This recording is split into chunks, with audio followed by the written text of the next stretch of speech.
SuperTalk Mississippi media production.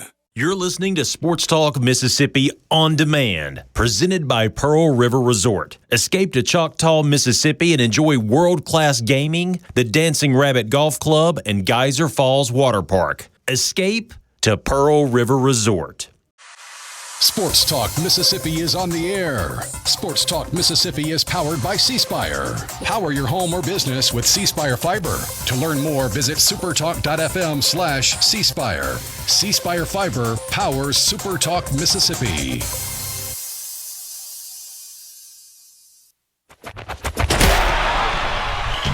To the junction, in the Grove, and to the top.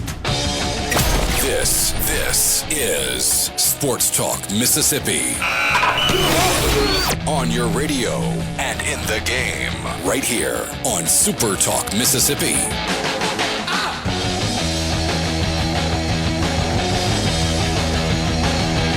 Welcome in Sports Talk Mississippi. So glad that you guys are with us on this Tuesday. The SEC has claimed yet another national champion in baseball. There was a umpiring controversy. North Carolina fans are hot and bothered that there is a picture of last night's home plate umpire wearing an Oklahoma shirt sometime in the distant past, and that was the difference between winning and losing an 11-run game, apparently.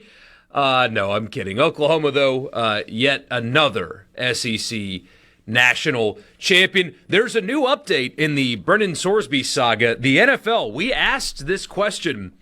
He's going to enter the supplemental draft. Are we sure the NFL is going to allow that? We now know that answer, and get ready to learn Canadian, buddy, because that saga is still ongoing with him. You have recruiting drama here in the state of Mississippi. A player shuts down his recruitment yesterday and flipped to a different school today. Within 24 hours, shut down his recruitment and then flipped to another school. So we'll talk about that. As one does. I mean, as one does. We got a top five to get to. I'm going to have fun with this one. I think we'll have fun with this one. The top five, don't forget about this guy for State and Ole Miss this year. Maybe a player that's not getting the love like Kewan Lacey or Kamario Taylor, but hey, guys, don't forget about this dude. You really want to get excited about this player, and here's why. And also, EA Sports released their offensive and defensive ratings for everybody. So I'll tell you what Ole Miss and Mississippi State and Southern Miss got in the video game that is set to release here in a little while. So I'm Borkey, he's Hadad, and we are so glad that you're here. We're glad you've joined us in the Pearl River Resort studios. Pearl River Resort is the place to book your next awesome weekend. What are you going to do that weekend? Well, that's really up to you. You can eat fantastic food. You can play a great round of golf. You can take the family out to the water park at Geyser Falls. Whatever you choose to do, Pearl River Resort has the best of it. Book your stay now at pearlriverresort.com. C Spire text line is open to you at 601-879-4395. With C Spire, it's easier than ever to get all the devices you want in one move with the Ultimate Connect bundle. Right now, new and current customers can get a free phone, watch, and tablet, plus 100 gigs of data for just $90. That includes the new iPhone 17 or Samsung Galaxy S26 for free and a free smartwatch and tablet to go with it. So don't wait. There's more to see. Visit cspire.com or stop by your local C Spire store today. C Spire, inspired by you. Did you watch last night? No. I was watching France and then Norway. Whoa. The Norwegians are my favorite team outside of the Americans in this for 3 reasons. One, the row chant. The row's awesome. Fantastic. 2, they have the best kits. The otherwise known as uniforms here in the United States. Correct. But everywhere else in the world, it's a kit. So you have the Norwegian, the all red with the blue cross. It's their flag. That's fantastic. And then the black with the Nordic runes font. Awesome. And they have Holland, who's just a monster. Fun to watch. So, yeah. My non-American team I'm pulling for is Norway. Did you see the Scotland fans took over the Miami Marlins game last night? How much sunscreen are the Scottish fans having to go through in South Florida? Jiminy Christmas, man! I'm burning alive.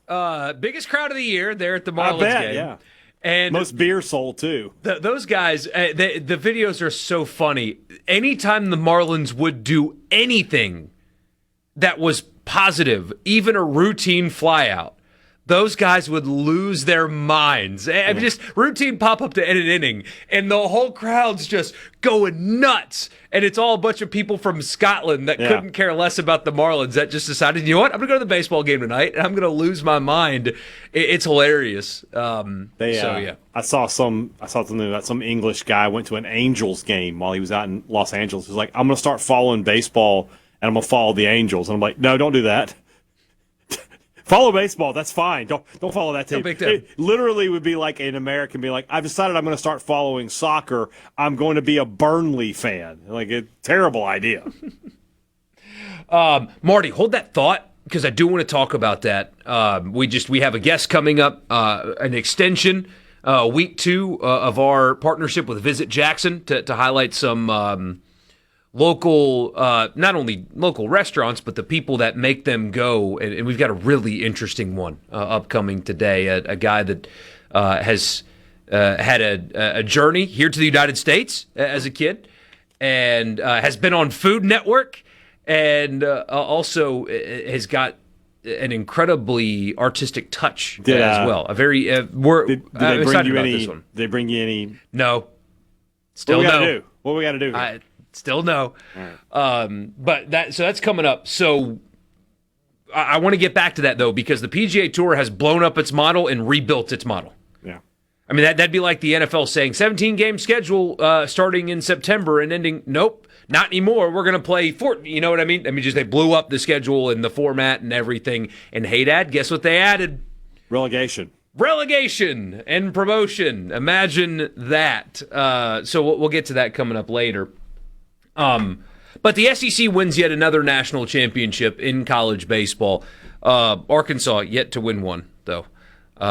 That's tough, watching everybody else in the league win a national championship, and you somehow can't get it done. But yet another just dominating performance from the SEC in this postseason, and this train's not going to stop rolling in college baseball. No, not anytime soon. Not anytime soon. I mean, and this is the thing, like, if you want to, if you're a person outside the SEC, and I know we have plenty of them here on our listeners, and you want to argue the SEC is not the best football conference, buddy, I'll agree with you right now. Yeah, I agree with that. You can make that argument. You can make it. It's a very strong argument right now. Basketball, the SEC had the top RPI, but, hasn't won the national title. So if you want to argue that, I'll listen to your argument. But I will not listen to it in baseball.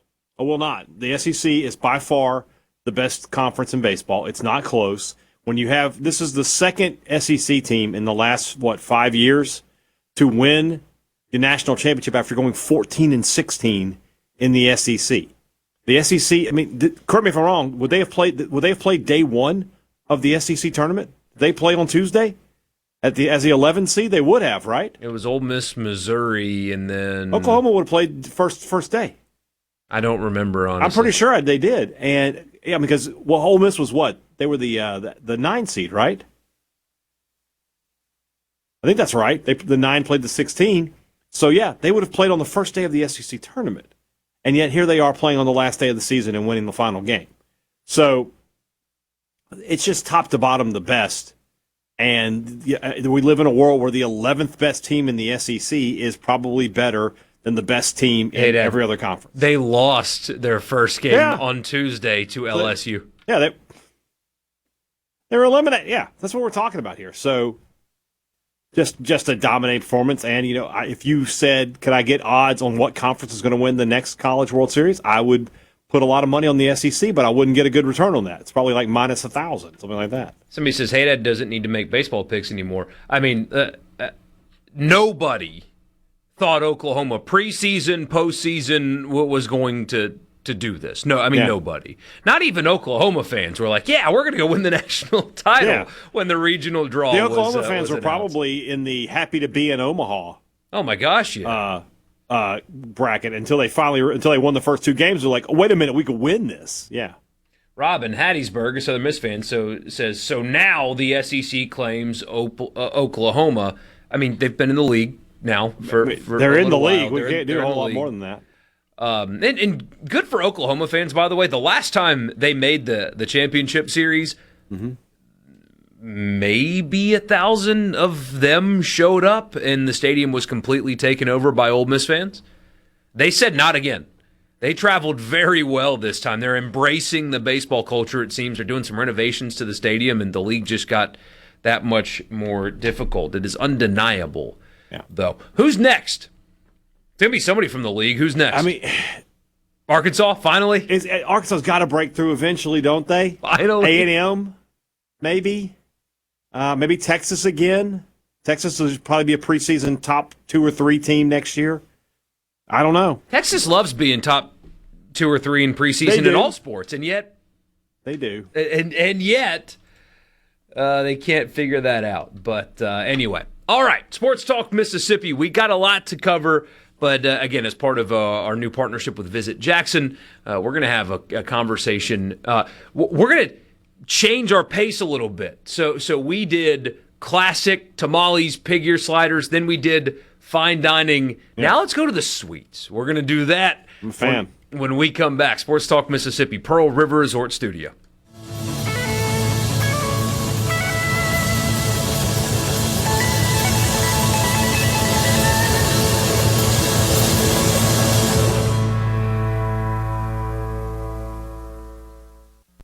From the Bring Sports Talk Mississippi. Super Talk Mississippi.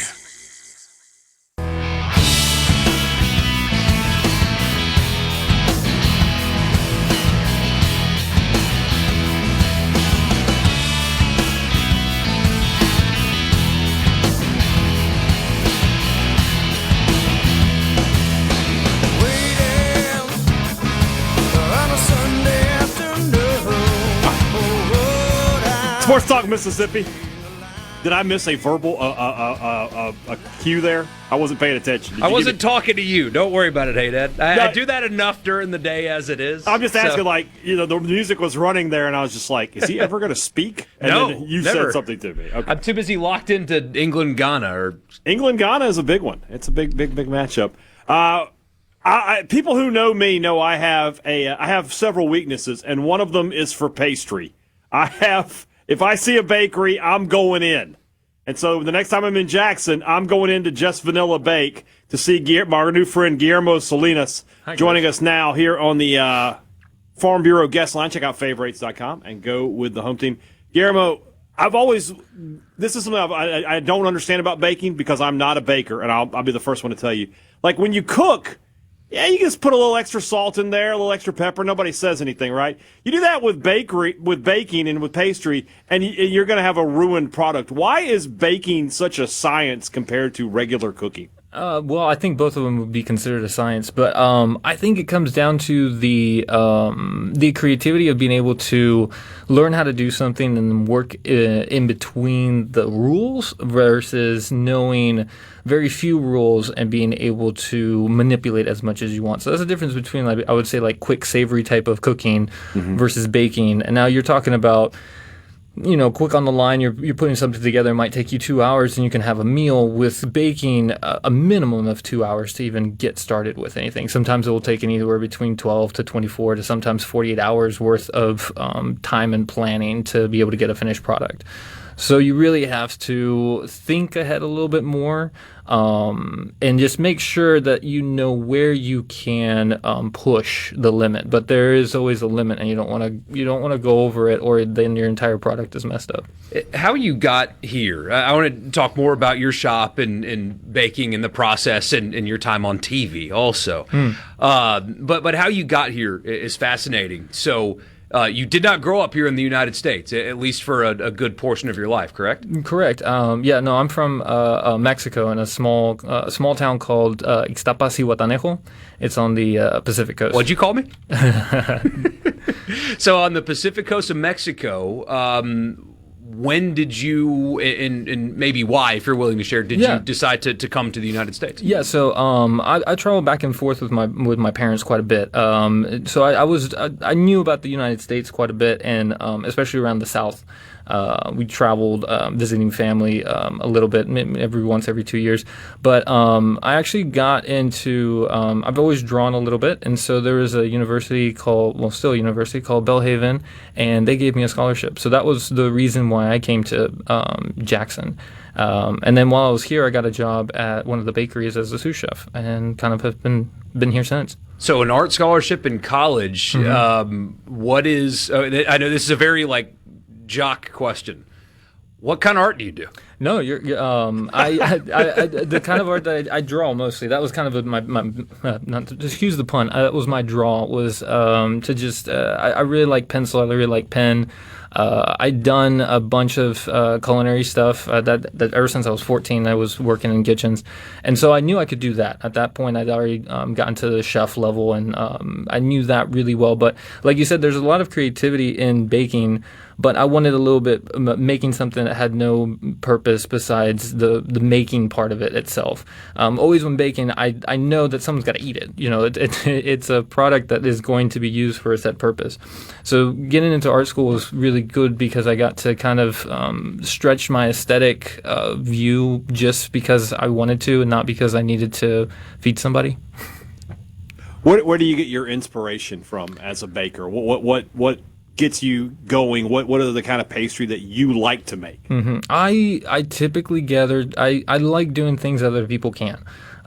So I like finding the harder things and finding why is it hard to make it, and seeing if I can do it, and which is one of the reasons why I do croissants and chocolate. Those are kind of the harder things in pastries for most people to dominate. A lot of science, a lot of room for error. And I like living in that little bit of chaos. I think one of the things that people love to eat. I'm not trying to make you lose business here, but I don't think people realize how much butter goes into. Oh no!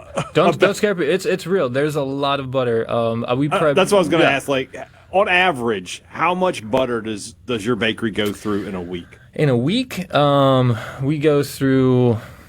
And this is going to scare you. Probably go through. Not going to scare me, brother. Go ahead and say it. Probably close. I mean, average probably 200 pounds worth of butter a week. That's a lot. And that's. Well, I will say this. The type of butter that we use is an 82% European butter, which it has to be European because in the United States they actually won't make that high of a quantity of fat. And you get scared. You're at first. Oh, wait a second. That's more fat. That's not good.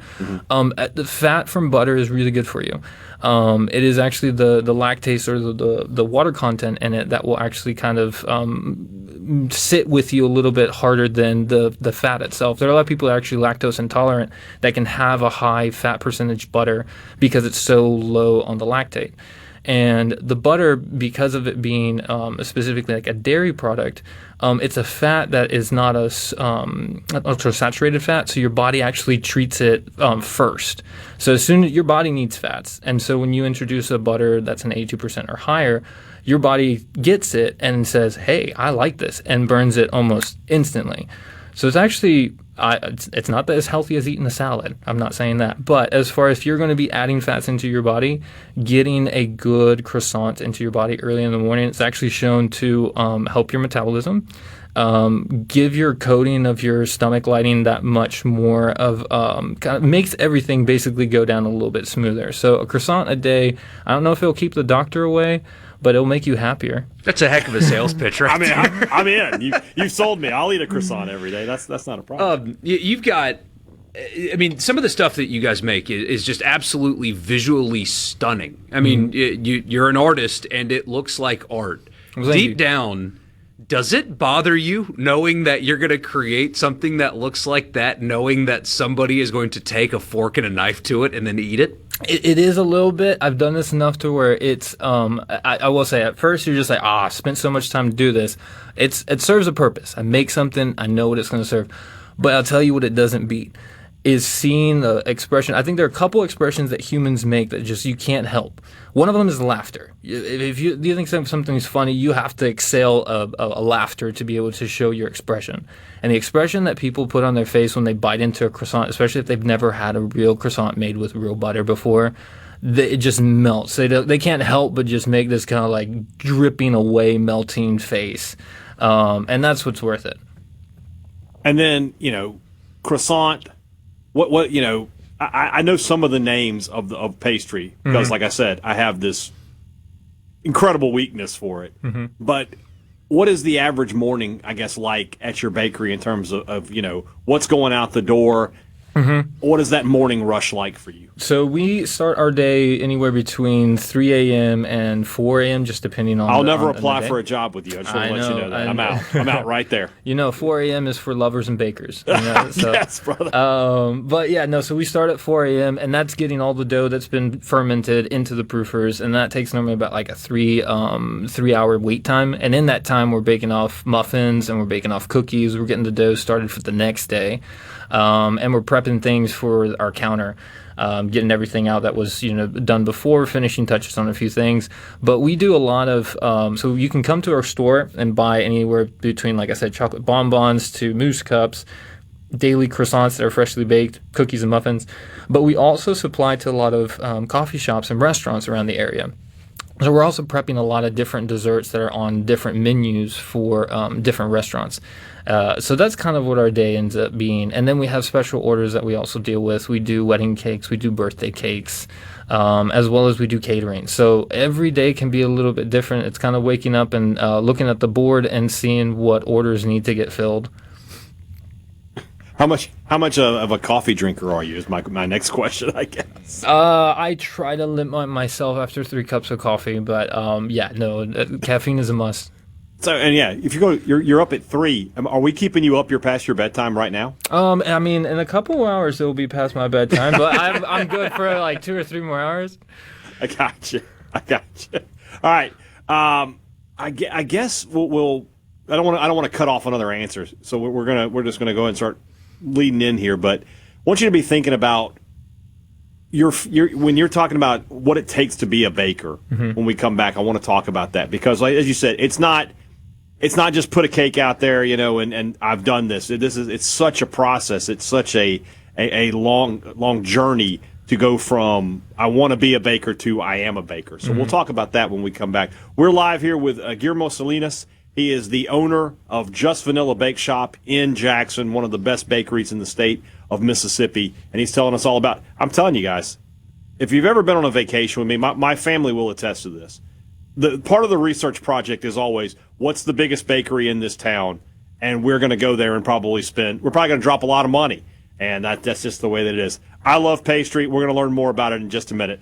Back in just a minute here on Sports Talk Mississippi. Visit Jackson is the reason we're doing these interviews, and we are absolutely enjoying learning about the great food in the capital city of Mississippi. Back in just a minute. From the Seabrook is Sports Talk Mississippi. Boom! Are you ready for some football? On Super Talk Mississippi.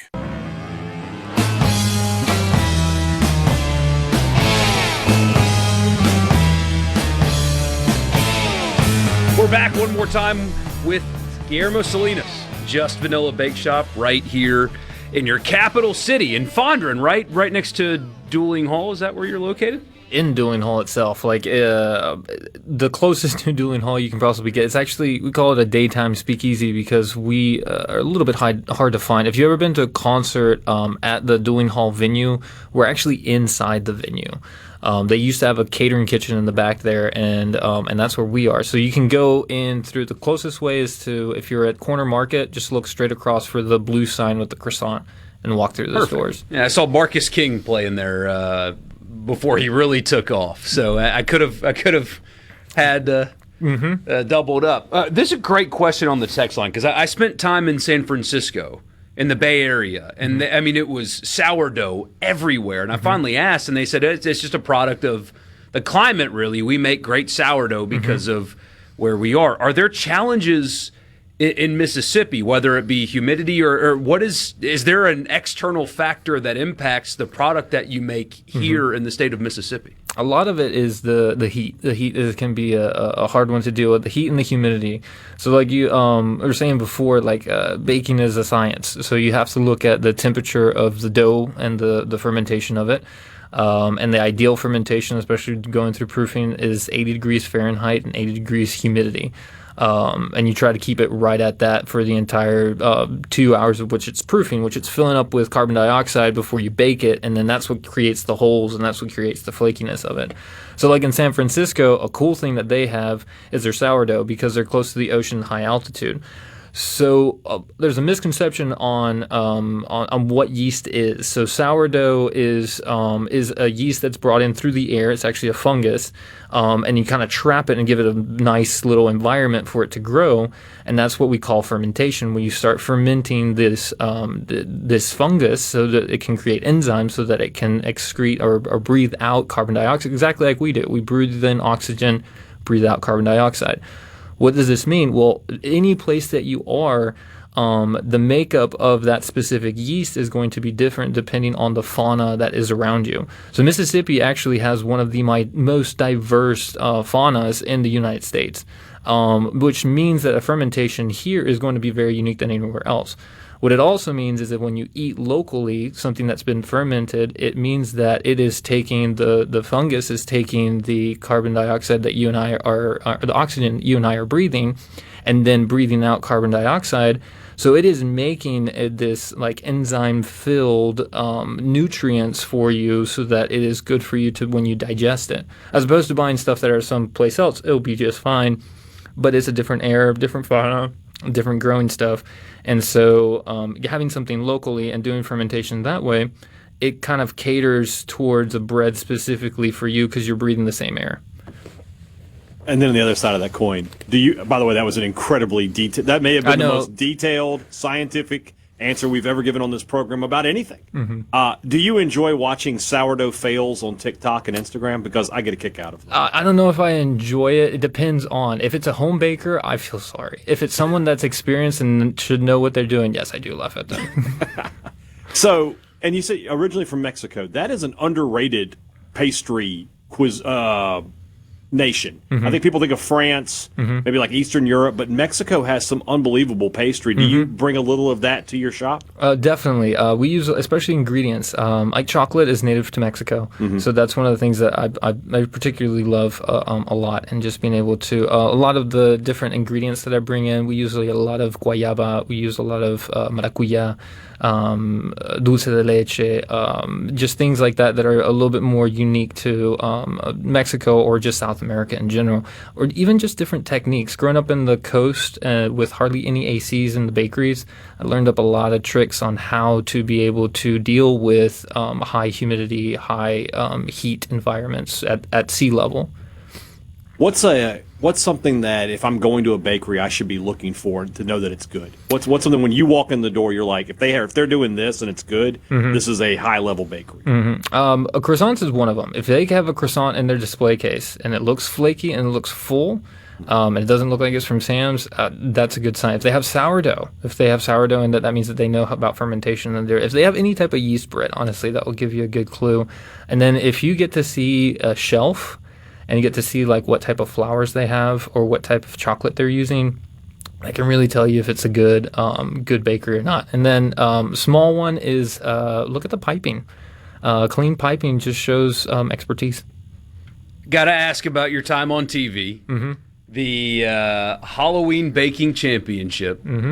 What was that like? It was intense. It was during COVID, so that was even another layer on top of that. But that was probably one of the most because the filming took place over 3 weeks, and probably was the longest 3 weeks that I felt pushed in my career. Because never was I given challenges like the ones that I was given on TV. Not only was I on TV, didn't know the kitchen, didn't know the ingredients, but also was giving things to bake with that I would never have do in a time constraint that I would have never done. I would have never put myself or set myself up to do a 3-hour cake from start to finish with specific ingredients in a place that I didn't know. So being able to accomplish those challenges by the end of it, I thought I could take on anything. I was like, okay, what you got? What's next?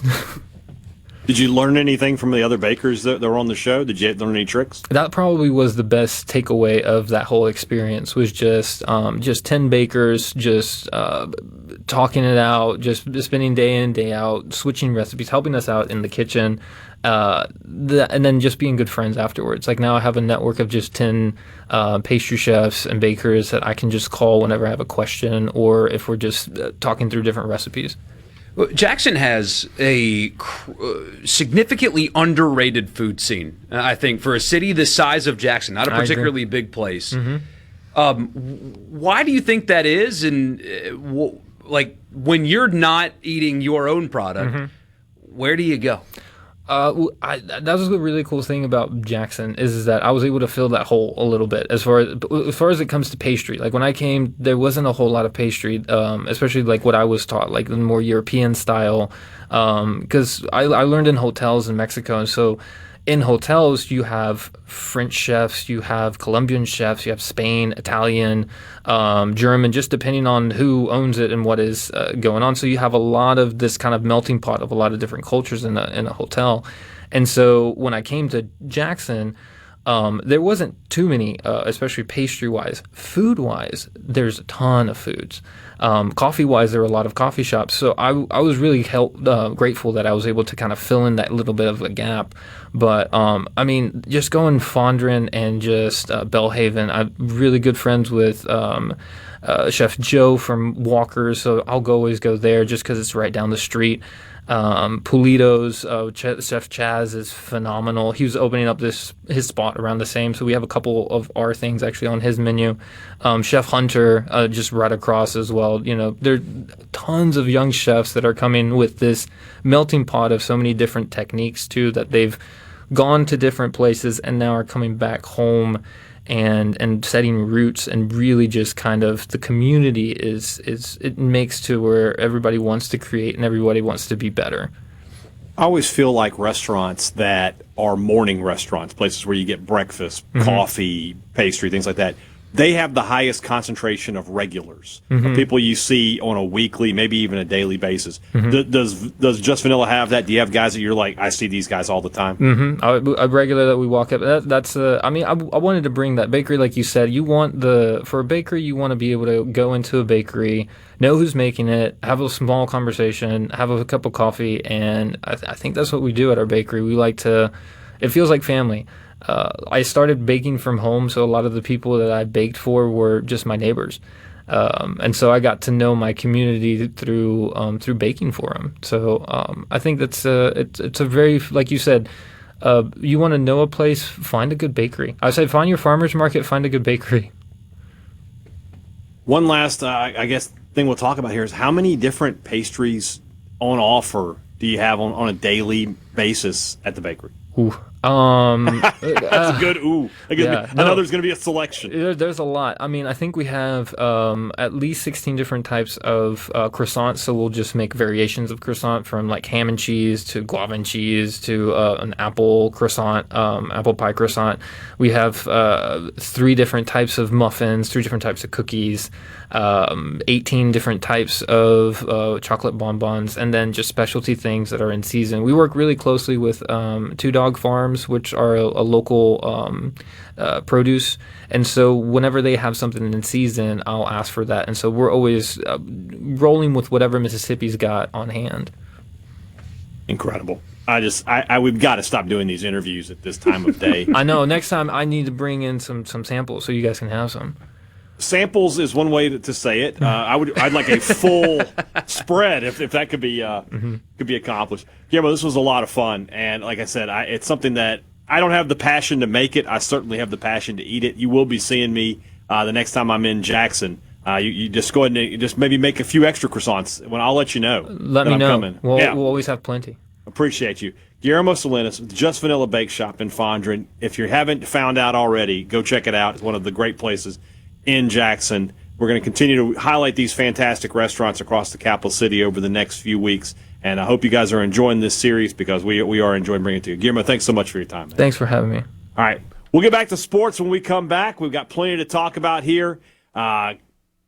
Just all sorts of stuff. Plus, I'm going to laugh about this Ole Miss recruiting story. It's just hilarious. It's so funny. And look, if it happened at State, I'd laugh It's too. still funny. It's still funny. We'll do that. Let's do that when we come back. From the Sports Talk Mississippi, your new home for exclusive sports coverage here in the Magnolia State. Let me put it to you this way. Right here on SuperTalk Mississippi.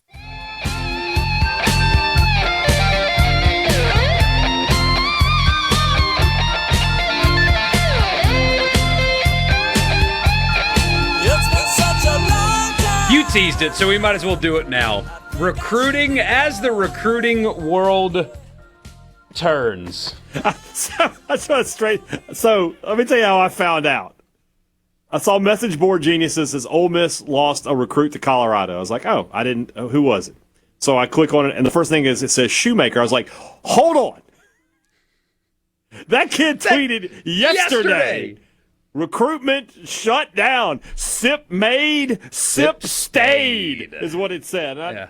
And I was just like, it can't be. So I do a Twitter search for Shoemaker Ole Miss, and sure enough, He flips to Colorado. this happened to State last year where they had a guy, but it wasn't an in-state guy, so it's a little different. But they had a guy from Florida, visited, tweeted out, had a great time with he was committed to State.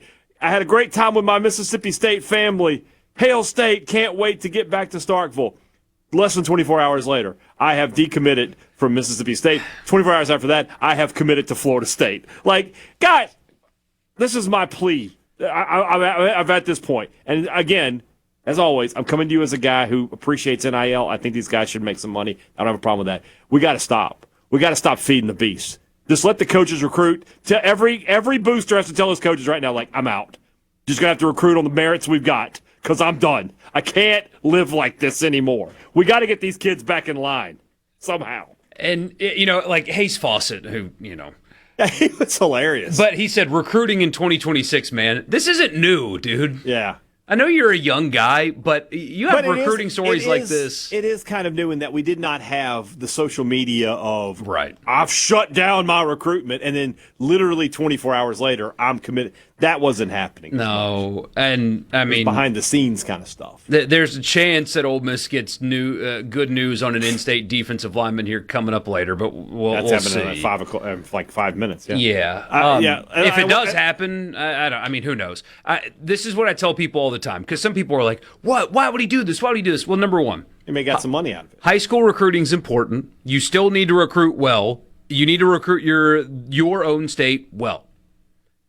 Overall, I would strongly encourage you to not get bent out of shape about one high school recruit in the month of June, especially one that has committed to Colorado when Coach Prime's not going to be the coach of Colorado next year. Yeah. And that's really the thing here. This is so dumb. He's either getting bad advice or no advice at all. Right. Because, teenagers do teenager stuff. But somebody close to him should say, either A, don't do the shutting the recruitment down thing. If you're still talking to Colorado, you haven't shut it down. So just don't make that announcement. Just keep going through the process. Nobody made you make that announcement. Nobody. And then on the flip side, Colorado? Yeah. Colorado? Do you see what Colorado football is right now? It's like where if you're Ole Miss, like get Jaheim Otis on the phone. Be like, talk to this kid. Tell him what he's doing wrong here.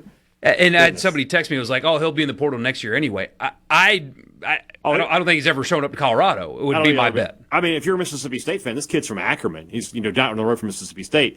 I think you got a much better chance of getting him from Colorado than you would of flipping him from Ole Miss late in the process. So if you're a State fan, you think, okay, we can get back into this. When Colorado's 2-6 after 8 games and health issues causes Coach Prime to hang it up early, or they just outright fire him, one of those two things is more likely to happen than him being the coach there in 2027. Yeah. That this is not over, but that's a thing that kind of bothers me with recruiting in general is like the players that troll. Mm-hmm. That Which do happens. the hat thing and all that. If I were involved in the life of a kid that was being recruited, you just need to be careful about the way the optics of your decision making, because that might cause people to back off on you. Yeah, agreed. But anyway, again, if you get bent out of shape, I wish you could have seen my face when I realized. I was like, "Wait a minute! I saw the tweet." He said literally yesterday. Because honestly, my first thought was like, Sip stay. I was like, how corny. Come on, guys. Come on, Rebels. Y'all can do better than that. And then this happens. I was like, perfect. And I promise I would laugh just as hard if this happened to State. I just feel like we just can't. You can't win. You can't win with these guys. We got this text. It's just this generation because evidently these kids weren't brought up with their word meaning anything. Your word should mean something because it shows character. I agree with you, but I will push back a little bit on teenagers have always made weird, dumb decisions, or they have to be taught how to become an adult and handle yourself like an adult. I don't handle myself like an adult all the time. Still, I'm 34.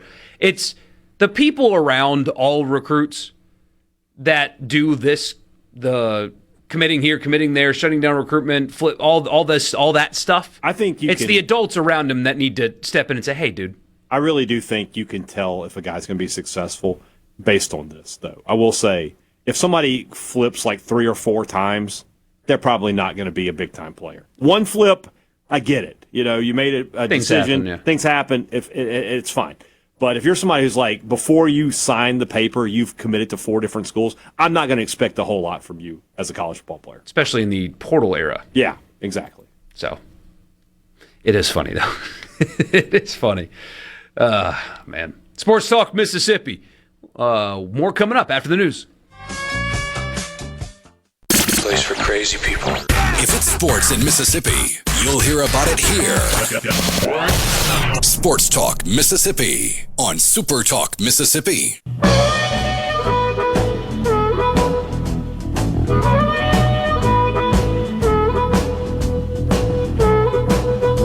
Back here on Sports Talk Mississippi, I'm Brian Hadad. He's Michael Borkey. We are in the Pearl River Resort Studios. C-Spire text line is open to you at 601-879-4395. This weekend, it's only Tuesday.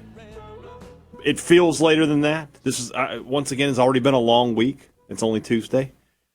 But when the weekend arrives and the time comes to get out there in the yard, the question is very simple, guys. Are you working out in your yard, or is your yard working you? And if the answer to this is the latter, we need to get you over to see our friends at Ag Up. They'll get you taken care of with a brand new John Deere mower, tractor, whatever it is that your property needs. They've got the right answer for you. Right now at Ag Up, John Deere compact tractors, 0% financing on all 1 through 4 series models. So if you're a first-time landowner, or if you've been doing this a long time and it's just time to trade up, Ag Up's team is going to put you in the right machine for your property, but most importantly right now, for your budget. Stop by your local Ag Up location, and when I say local, I do mean it. There's 15 of them across the state. It's not too far from you. Or you can visit agup.com. Ag Up equipment and John Deere, built for what's next. Restrictions apply. See dealer for details. We got a really interesting top 5. I think Borkey's is going to be exciting, and mine isn't when we get to it. I'll explain that when we get. Are we doing that now? We've also got we might as well update this though. We're talking recruiting. Yeah. Ole Miss loses Choctaw County's Ben Jarvis Shoemaker. He flipped to Colorado after shutting down his recruitment to Ole Miss yesterday. And that happened, and Pete Golding and Randall Joyner have made up for it for getting the number 2 player in the state. So they lost the number 3 player, defensive lineman, in the state. They pick up the number 2 player in the state of Mississippi, Mitchell Turner. He's from Louisville, not Louisville. Louisville. That was one of the first things that I had to learn when I moved to the state of Mississippi. It is Louisville, yeah. It is not Louisville. But number 6, at least according to Rivals, defensive lineman in America, the number 2 player in the state, just committed to Ole Miss. According to the graphic, he chose Ole Miss over Texas and Texas and State can't even Alabama and State LSU. Can't even get in the graphic. He visited State last weekend. Yeah, according to Hayes Fawcett, again, he's the number. Well, this is I don't get how they're doing this anymore, because The Rivals page says he's the number 6 defensive lineman in the country. Can't keep up. But Hayes Fawcett, who works for Rivals, says he's the number 3 defensive lineman in the country. Yeah, just don't mess with it. What are we doing here, guys? But anyway, that. Oh wait, hold on. I'm getting word he's already flipped to Oklahoma State. Well, they just hired a coach. He's got to flip to Baylor. Baylor, because Dave Aranda's on the hot seat. He has South Carolina. But I mean, it's obvious. It's an objective fact that after Pete Golding arrived at Ole Miss, they have done a much better job on defense in the state of Mississippi. There's no doubt about it. They have. Yeah. And here's another example of that. The flip side of that coin is there are 2 4-star defensive linemen. One's in Ackerman and one's in Louisville. Both of them less than 30 minutes from Starkville. Mississippi State, the school that has put $300 million defensive lineman out there. Jeff Simmons just signed the largest contract ever by a defensive lineman. And State can't get either one of these guys. Something's broken with Mississippi State's high school recruiting right now in the state of Mississippi. And it's not money. It's not that. It's the recruiting itself is not working the way it needs to. Top 5. Yeah. Today's top 5 is, hey, don't forget about that guy this year. Don't you? Because there's so much conversation about Trinidad Chambliss, Keywan Lacey, Will Eccles, Kamario Taylor. There's a lot of that, but there's a lot of guys that are getting forgotten in these discussions that are going to play huge roles on this team. So who is that guy? 5 through 1. We'll start with number 5. Brian Hadad. He's doing State, obviously. I always go first. It's your turn to go first. Okay, Cam Franklin. Don't forget about that guy. When you talk about this Ole Miss defense, you've got Keaton Thomas getting a lot of love. You've got Centarian Perkins still there. You've got Will Eccles getting a bunch of draft buzz and so on and so forth.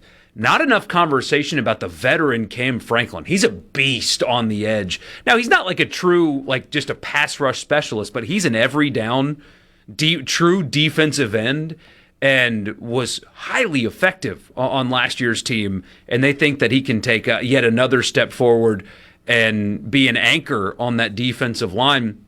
And, I mean, how much will that help Will Eccles, too, to have a guy next to him that commands attention the way Cam Franklin can command attention? So don't forget about that guy. An in-state guy, kind of waited his turn, had a huge role on last year's team, going to have a huge role on this year's team, and just an absolute beast of a defensive end.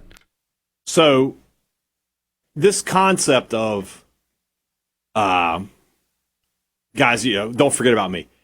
It's kind of tough for State because they don't have a lot of stars. So, when I tell you, don't forget about me, it's more about, hey, think about this person at all. Yeah, that's fine. State just doesn't have players like Cam Franklin is a really good player, a guy who's played a lot of snaps in the SEC, has played at a high level. I don't have a lot of those options here for Mississippi State, but this is what I came up with. Number 5, I went with Blake Steen, a guy who, came in last year from Virginia, got penciled into a starting spot, started that first game. He was awful. He was awful in that first half against Southern Mississippi. Got hurt and then didn't play the rest of the season. I have to think that a guy who with as much experience playing at this level as him would have improved as the season went along. I really do believe that. Now, do I have a lot of faith in Phil Lodeholt? No, I do not. But do I think Steen can be a serviceable offensive lineman for Mississippi State? Yeah, but I think people have forgotten about him because you bring in all these guys from the portal. You've got these couple of JUCO guys that look like they're going to elevate, and people have forgotten about this guy just a little bit. So I'll go with Blake Steen. I think he could be a valuable piece for Mississippi State this year. That fits, absolutely. And my number 4, Luke Hasz, the tight end. Daquan Wright off to the NFL. Luke Hasz was a big pickup when they got him. Multi-year starter at Arkansas. Really quality tight end. More of your, kind of can do everything tight end. As opposed to an Evan Ingram, who, he's played in the NFL for a long time, so he can do everything well as well. But Ingram was more of a pass-catching tight end. Sure. Hasz is more of your kind of your all-purpose tight end, I guess. But this offense, under John David Baker, is still going to really use the tight end. The system. The system, I was told last week that there's an issue with that word. The John David Baker system is going to use the tight end. And it might even use multiple tight ends at spots. But Luke has, again, a multi-year starter in the SEC, got hurt in training camp last year. I guess people haven't forgotten about him because he took his helmet off after that touchdown in the Sugar Bowl, and everybody saw the hair or lack thereof that he's working with in certain spots. But he's a quality player, and it just has kind of gotten lost in the hype of other guys. And this offense needs him for it to go, and he's got the experience to make it go. One thing we know about Jeff Lebby's offense is that it gives wide receivers opportunities. I don't think we thought that this time a year ago that Brennan Thompson was going to lead the SEC in receiving, but that's exactly what he went out and did. So, State got 3 big transfers last year. Thompson, off to the NFL, had a fantastic year. Anthony Evans, who I'm going to talk about again, I'll just spoiler alert you on that one, had a fantastic year for State. Actually led the team in catches. The third guy was Aiden Williams coming in from Ole Miss. And he showed some flashes here and there, but it never really clicked for him. This is the last chance saloon for Aiden Williams. If he doesn't do it this year, his college career is going to come to an end. So, I think that he and San Francisco McGee are going to kind of battle that out. I don't think McGee counts as a don't forget about me guy because he hasn't really done anything to this point. He's more of a, hey, you might need to learn my name kind of guy. But Aiden Williams is a guy that, Ole Miss fans are familiar with him because he was there in Oxford, and they had the same thing there. They were like, this kid's talented. The talent is there. He just can't put it together. So we'll see if he puts it together. And if he does, he gives State a big-time receiving threat. My number 3, Bryson Sanders. The center, the offensive line rarely gets love. The center almost never gets love, but he deserves it, especially an offensive line that's losing both of its tackles. Now, the interior 3 are back, but they lose both of their tackles. And, he's a veteran guy. He was a vocal type player during all the Kiffin leaving drama and stuff, and he was a big part of holding that roster together and keeping everybody focused on going to the playoffs and winning playoff games. A good player, the anchor of the offensive line, and big guys need love too, don't they? So Bryson Sanders, don't forget about him. He is a very valuable, both in the locker room and physically on the field type guy for your program, and you don't win games without a bunch of guys like him on your roster. It's a good call. My number 3. You got about 45 seconds if you want to hold it over. We'll come back to it then. I want to shortchange anybody. So we're doing top 5. Hey, don't forget about me. This, of course, is sponsored by was it Simple Minds? Was that who Simple did that? Minds? Yes. Simple Minds. They are the official sponsor of this. Go see them live at somebody's random garage in the year of our Lord 2026. Back in just a minute here on Sports Talk Mississippi. We'll continue our top 5 players you should not forget about, players you got to keep in mind for this upcoming season between Mississippi State and Ole Miss. Back in just a minute here on Sports Talk Mississippi.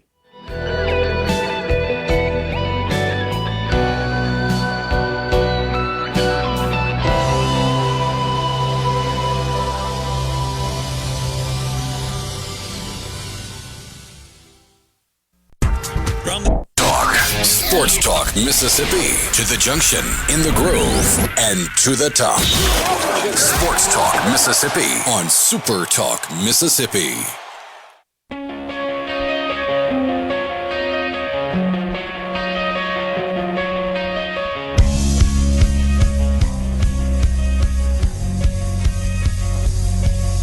Ben sends us a screenshot. Simple Minds still touring. Hey, Dad.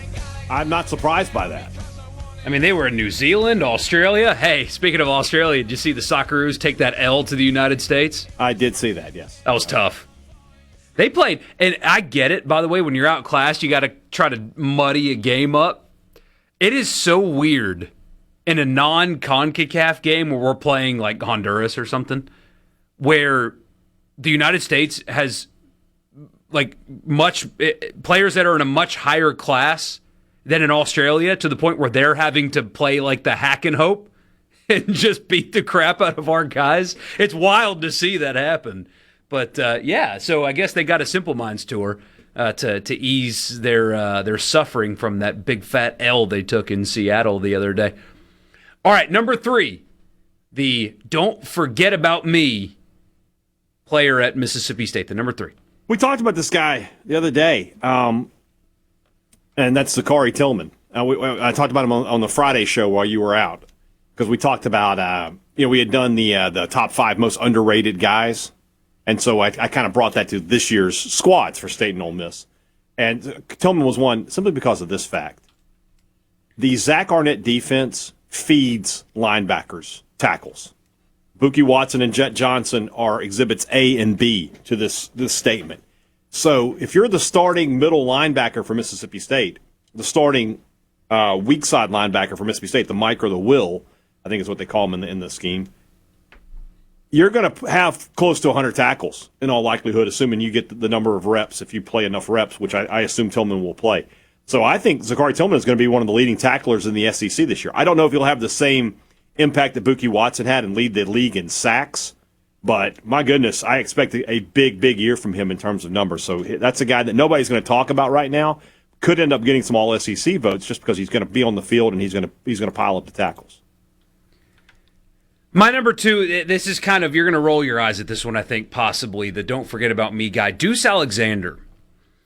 And, I mean, he's wide receiver 1 for this team this year. That's an interesting one. You would think people are talking about him. It's just because this offense is just getting so much Trinidad, Lacey. It's almost like, hey, by the way, you've got this receiver that was awesome last year. And, I mean, he's not he's going to wear the jersey number 1. He physically doesn't look like an A.J. Brown, but his speed and the NFL people like to say catch radius and hands and body control and route running, he's spectacular. And got a little bit overshadowed last year because DeJon Stribling, who went number 33 overall in the draft. But Deuce Alexander's an absolute stud. And without him early in the season before Stribling kind of caught on, they lose a couple games without him last year. He is a true impact receiver, and not enough love is sent his way this offseason because of the backfield and what they have there. But don't be surprised when you look up and Deuce Alexander's got 900 to 1,100 yards receiving and a bunch of touchdowns and stuff like that. He is primed to have that kind of a year, especially with Stribling and then Wallace to a lesser degree, quote-unquote, out of his way. All right. My number 2 guy is Calvin Dinkins. Last year was the first time we got to see Calvin Dinkins past week 1 of a season. He had gotten injured the previous 2 years in the first game. And we saw a serviceable defensive lineman in the SEC. State needs some guys to step up in that defensive line. They're going to count on Will Whitson. They're going to count on maybe a Delane Evans coming in from Texas A&M. But Calvin Dinkins is a guy who's going to have to play well for Mississippi State this year, and I think he can. Homegrown guy.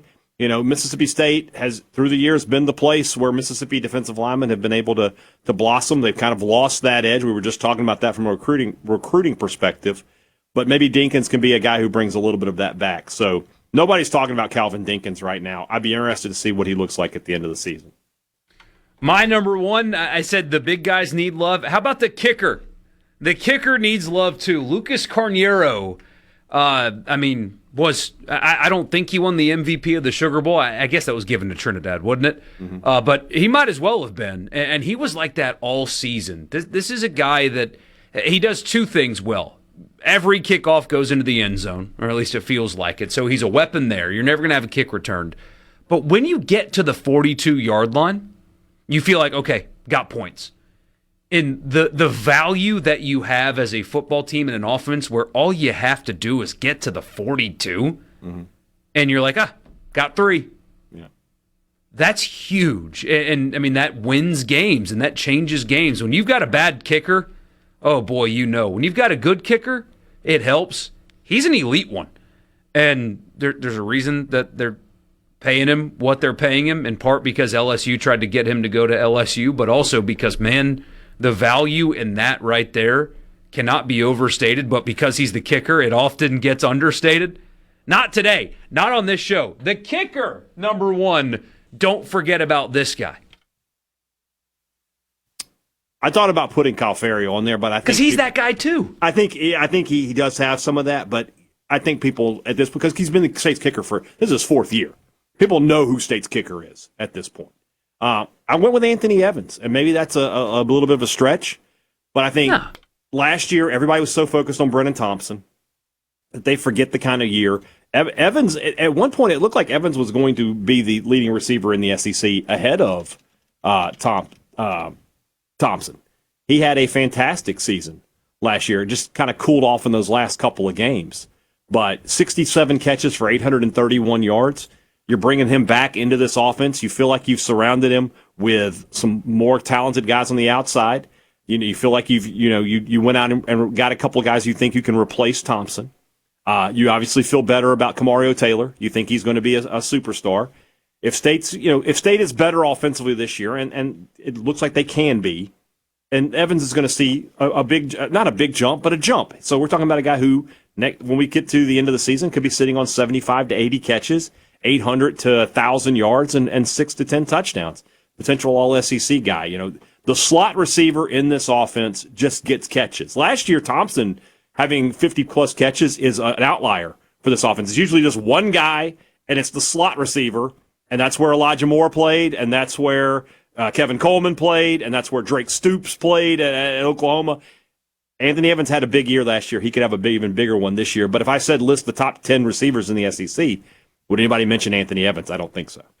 I do not think so, but you're right about that. So there's your top 5. That's a pretty good one right there. Somebody did send one in. Isaac Smith, 5. Ferry, 4. Mm-hmm. You need to read the whole tweet.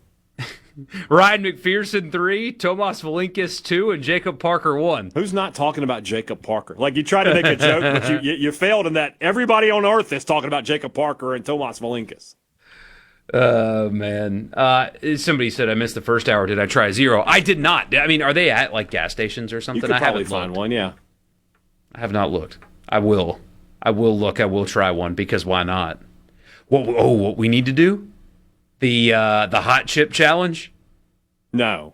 You won't do that? I'll do it. I'm not interested in I'll do it. In pain. I eat spicy food enough. I put habanero sauce on my food almost every night, but I don't feel the need to hurt myself. No, we're not doing that. Come on. If we're going to do that, we should do like the Hot Ones challenge. I'm down for that too. Yeah, I mean, that's a full hour of the show of us just trying to, get down the hottest wings imaginable. Andy said that's the worst beatdown Australia had since the war with the emus. And so I saw a lot of those jokes, and I didn't understand. Mm-hmm. And then I looked it up. Yeah, they went to war with the emus. Australia sent troops into an area because the emus were a problem.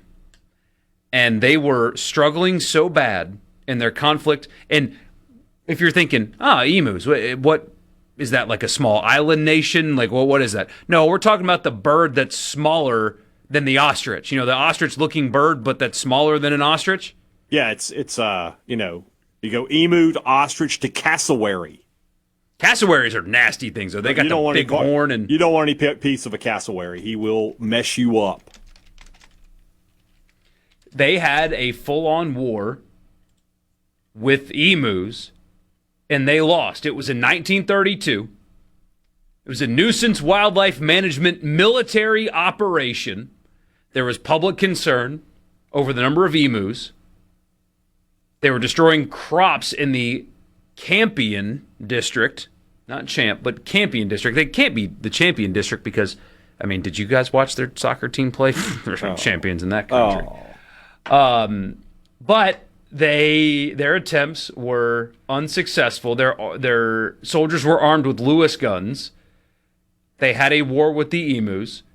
Many birds were killed, but the population persisted, continued to cause crop destruction, and they decided to pull the soldiers out because they could not fight against a flightless bird. Real story. There you go. You know what we in America were doing in that time period?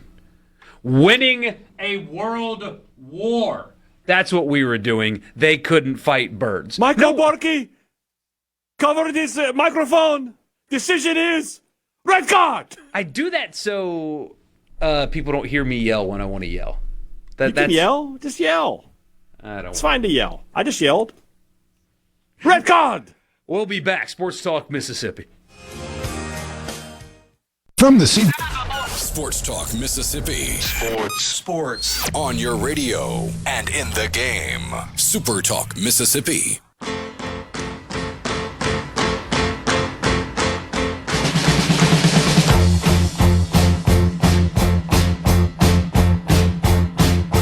Sun is shining in the sky.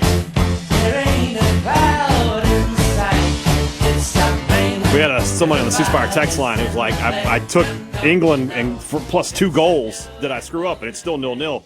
England has pulled off 2 of their midfielders for bringing on 2 attackers. So apparently Tuchel's with you on that one. He's like, we got to get some goals here.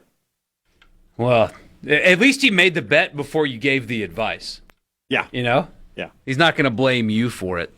I mean, I'm surprised this game is scoreless. You know, Ghana is not a great team. They have a couple of good players, but the English should be, dominating this game. I give full credit to Ghana. They've had a good game plan. They've annoyed England. They are really compact defensively. It's tough to get a ball through, and here we are. So, yeah, I think England has 1 midfielder on the field right now. So Jeez. the rest of these guys are attackers. Sure could use Cole Palmer, Tommy. What are you doing? We've been asked about this a few times today, so we'll go ahead and bring it up now. The Brennan Sorsby saga refuses to end. The former Indiana, Cincinnati, and part-time Texas Tech quarterback. You guys know the story by now. He placed at least 9,000 bets on, most importantly, his own team when he was at Indiana, but all kinds of sports, balls and strikes. I mean, full-blown gambling addict was Brennan Sorsby. He gets to Texas Tech. It gets found out. I still have questions about Cincinnati, when they knew and if they knew, and I think they should get in trouble if they did know and didn't do anything. Yeah. But still, gets to Texas Tech. It gets found out. The NCAA says, oh, you certainly cannot play if you've been gambling on the sport in which you play. No, sir. They find a local judge, and it's funny, Hadad, Texas Tech fans are trying to say that it's not a local judge because he's literally not based in Lubbock. Yeah. Well, I mean, that's like saying the Oxford judge, the guy was in Pittsburgh. He wasn't in Oxford. Oh, not local. Not even the same county. Yeah, different county. So they're trying to do that.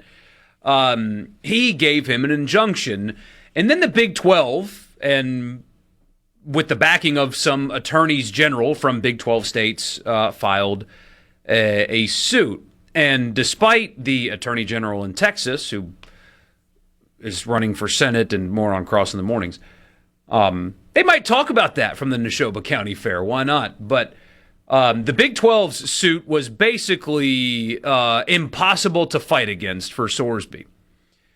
Had the backing of the right people and had the law on their side, apparently. And that scared Sorsby away from trying to continue to fight it and play college football. So he decided to pull the suit and enter the supplemental draft for the NFL. Well, the NFL, as it turns out, does not have to hold one if they do not want to. Right. And they have decided in a letter written to Sorsby, because I think he'd really be the only player noteworthy in the draft anyway, that they are not going to have one. That news was broken earlier today. They wrote a long letter to Sorsby. Here is an excerpt from that letter, and this is a takedown. So part of their decision part of their decision was, you didn't give us enough time. 3 days to review your case? That's not enough time. This is reading from the NFL. The league does not have the complete record of the NCAA's investigation, and you did not provide any such materials with your petition. Available information nonetheless indicates that over the course of your college career, you knowingly engaged in repeated and significant violations of NCAA rules designed to preserve the integrity of athletic competition. Reported conduct includes placing wagers on your own team and teammates and, to avoid detection, establishing or funding accounts in the names of intermediaries who placed bets on your behalf. There are also reports that you may have violated state criminal law. Your petition does not address these matters, nor does it demonstrate accountability for your conduct or indicate whether or how you would adhere to the league's rules and policies governing the integrity of competition. Instead, even after receiving notice of the NCAA's decision rescinding your college eligibility in May, you sought to avoid the consequences of that determination through litigation rather than accepting responsibility for your actions, and you pursued entry into the NFL only after abandoning those efforts. Whoa! Yeah. Roger Goodell. And jeez. We're seeing that they're going to sue the NFL and stuff like that, and good luck with that, buddy. Absolute good luck with that, because they talk about the best legal minds that money can buy. The NFL has those. Your little podunk lawyer in Lubbock, I don't care who Cody Campbell. Yeah, Cody Campbell is a billionaire. The NFL has 32 of them. They're the billionaires. They're the billionaires. So this is over. Start. Look, there are two things that he could do. He could just train for a year, or honestly, I bet if he wanted to, could he go down? He could go to a community college. Don't tell me. Hey, NAIA? hold on. I just had a brilliant idea. Last Chance U season 6. Bring him to Scuba. Let's go. Brennan Sorsby's attorney, Jeffrey Kessler, in part of his statement said, quote, "It is a violation of the CBA and the law. We will pursue this immediately with the NFLPA," end quote. It's incorrect, apparently, because apparently the CBA just says they don't have to have a draft. The CBA says they don't have to. And oh, by the way, you're not an NFL player. Also, there's that too. Why would the Players Association put up a legal fight for a gambler? Yeah. This is basically the basic gist of all this was that what they told him was, your complete and total lack of humility is what we're talking about here. If you had just come out and been like, I have a problem, I want to address my problem, I don't need to be playing football right now, I want to take some time to fix this. If he had said those things, then he might be okay. Yeah. But because it was just like, no, I know I have a problem, wrong. but I gambled, but I still want to play football this year. I absolutely should play football this year. And if I don't play football, I'll be sad. Yeah. Then I get it why they're not doing this. So. And what's frustrating, we've talked about this before. It's a good point, by the way, here from Dwight. If he had stayed at Cincinnati, this probably doesn't happen. Probably. Because I agree. Cincinnati knew. They had to have known. Had to have known. And this got out because he transferred. He just stayed, But there is part of the discourse is so frustrating to me, because you have the same, well, they've got players that have been arrested in the past that still play. Yes. This is not a moral thing. And I don't know why people can't understand that. Mm-hmm. It's not about, is gambling, even on your own team, better or worse than what NFL players have done? Mm-hmm. Is it better or worse than what Jameis Winston, who's now everybody's favorite person, he's got a past himself. America's sweetheart. Is what Jameis did better than betting on your own team? What he's accused of? Though. No. He has shown humility, is Jameis Winston. He has become a good person. He certainly has done that. But even like recent arrests or whatever the case may be, is that better? No. But the average sports fan is fine watching even a guy that got arrested last year play football if he believes that guy is not manipulating the outcome of the game. Yeah. As long as he believes the game on the field is fair, that the best team's going to win and there's nothing infiltrating it, they're okay with maybe not the best guys in the world on the field. Man, talk about golf. We may bring it up later with the new changes. Tiger Woods is a scumbag. But, man, do people love watching him play. So they're going to watch him play. Guys the NFL is filled with good guys and also bad guys. Plenty of bad guys. But at least we think that when the teams line up and you go to the game or you watch the game, they're doing their best and the best team wins that day. Yeah. The integrity of the game. And look, that sounds bad. It probably is bad. The idea that the integrity of the game is more important than, do you beat your wife? Do you hit your children in a way that's inappropriate?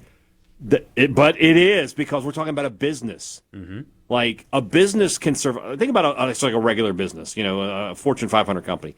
that business can survive if it's just run by bad people who go home and abuse their spouse. As terrible as it is to say that, it's true.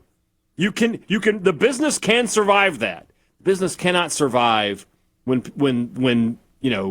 Ponzi schemes and fraud. That's when businesses fall down. So as much as disgusting as what we're saying is, it makes you want to throw up in your own mouth. The integrity of the game is too important to risk. Yep.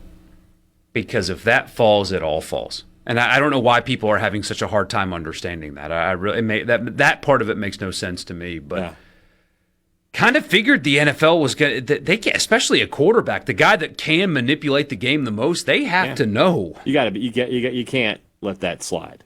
You can't. Do we ever see him playing again? I think so. I do think that he will eventually play. He'll get into the NFL. He'll get drafted in 2027, and he'll be on a squad somewhere. Assuming that he does the right things between now and then. Yeah. Go get help. Go get into rehab. Come out of that clean on the other side. Show some humility. Show some change. And get away from Cody Campbell. Get away from Cody Campbell. Another reminder, by the way, that I want to like Cody Campbell. Like the billionaire who's like, taking my team to this next level. I want to respect that, but this guy makes it tough. We'll be right back. Sports Talk Mississippi.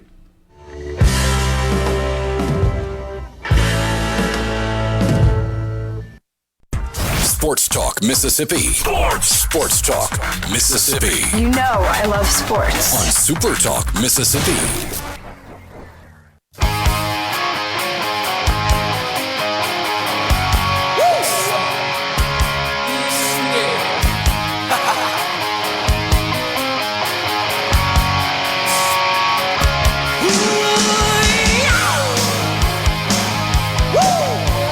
Genteel Apparel is the official apparel provider of Sports Talk Mississippi.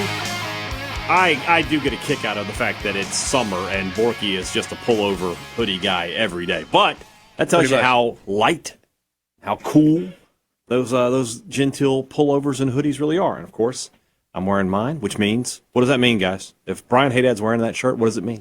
It means that big guy sizes are available. Check out their collegiate collection. Go ahead and start getting an idea of what your game day polo is going to look like for this upcoming season in Starkville, in Oxford, and in Hattiesburg, or a lot of other places around the country as well. GenteelApparel.com, the official apparel provider of Sports Talk Mississippi. Somebody asked, would it be okay if the players always bet their team wins and to cover the spread? I mean, I guess in theory, yes, but how could you possibly police and audit that? Yeah. It's just easier to not allow it at all. It's just easier that way. It's easier to police, less likely to get infiltration. And man, when you have these little sports betting apps and you are just one click away from betting on your under for rebounds at 9.5, it's just too hard. It's difficult, yeah. It's just too much. Apparently one of the announcers today, as England is still scoreless here in the 91st minute, apparently one of the announcers said, well, England has traditionally struggled here in Massachusetts. Heck yeah. Let's go. That's good. That's good stuff. Shout out to whoever that was. Yeah, that guy's a boss. But no, that's just too difficult. And what another thing that it's just easier to say you're not allowed to get. You're allowed to. Simple as that. And why are there some people that want so badly for them to bet? It's like, well, just let them. Who cares? You are a college athlete. You are getting free education, room and board, food, healthcare, everything. And oh, by the way, now you're getting paid a crap ton of money on top of that. Sorry, you can't bet on sports. I'm so sorry that as part of your package to live the way you do, betting is not allowed. Boo-hoo. They can't bet. Sorry. Do we have to give athletes literally everything? Do we have to start filling up their gas tanks for them too? They don't pay for gas anymore either. I mean, at some point, you have privileges with your job.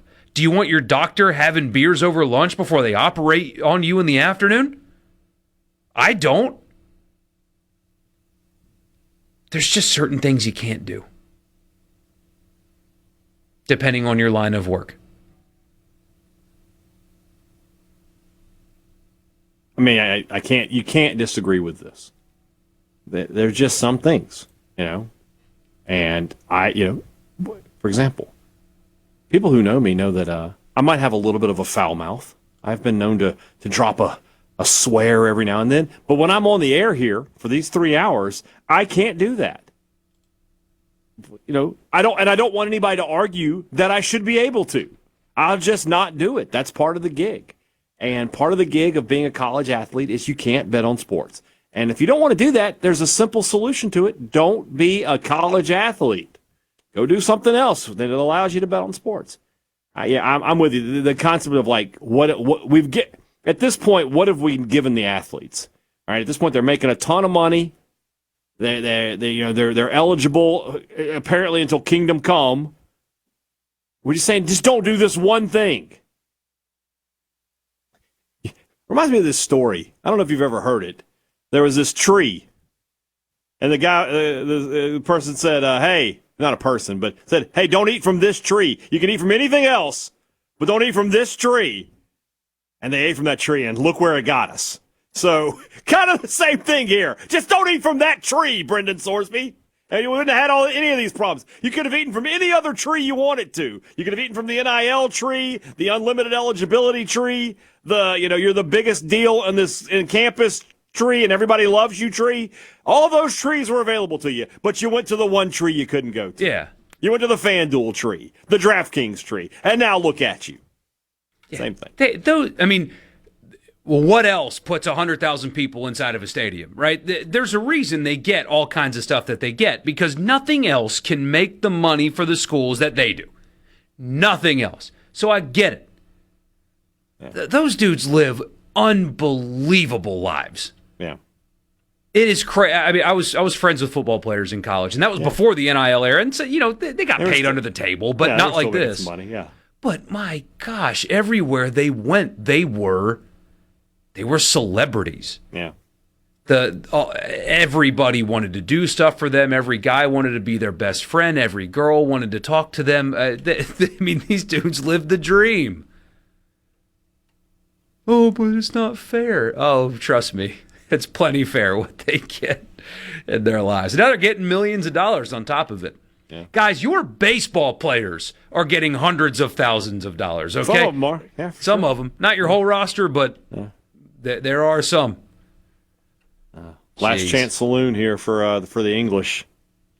About a minute to go. Well, Ghana got screwed on what should have been a penalty. Yeah, they've got a corner here. Yeah, they did. I thought that should have been a pen. About to put the ball in the mixer. We'll see what happens. When we come back, did England draw or did England win? We'll tell you all about it. And your college football fix. And the college football fix. Sports Talk Mississippi, back in just a minute.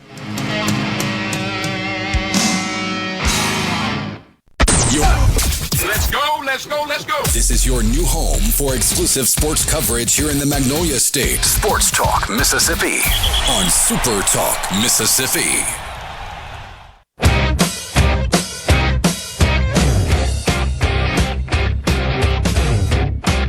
So, hey, Dad, it was the ever-exciting 0-0 tie. All right, first off, let's clean up that verbiage. We're in America. It's a 0-0 tie. That 0-0 draw. They drew a picture of a boring game is what they did. They sure did. Yeah, that was rough. Hey, shout out to Ghana. They were outmatched.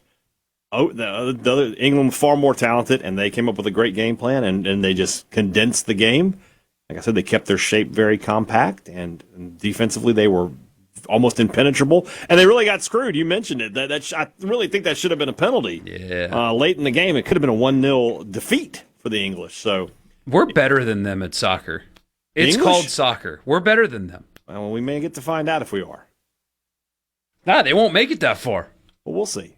Not if they're tying 0-0 Ghana. Drawing. Drew a picture. It's a draw.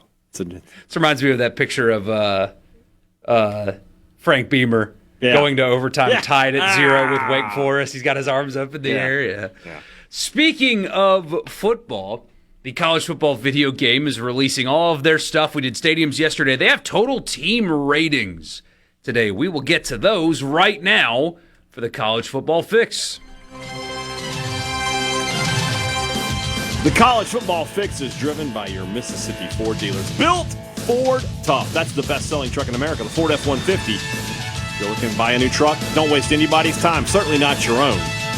Go visit your local Mississippi Ford dealers today. Thank you for your attention to this map.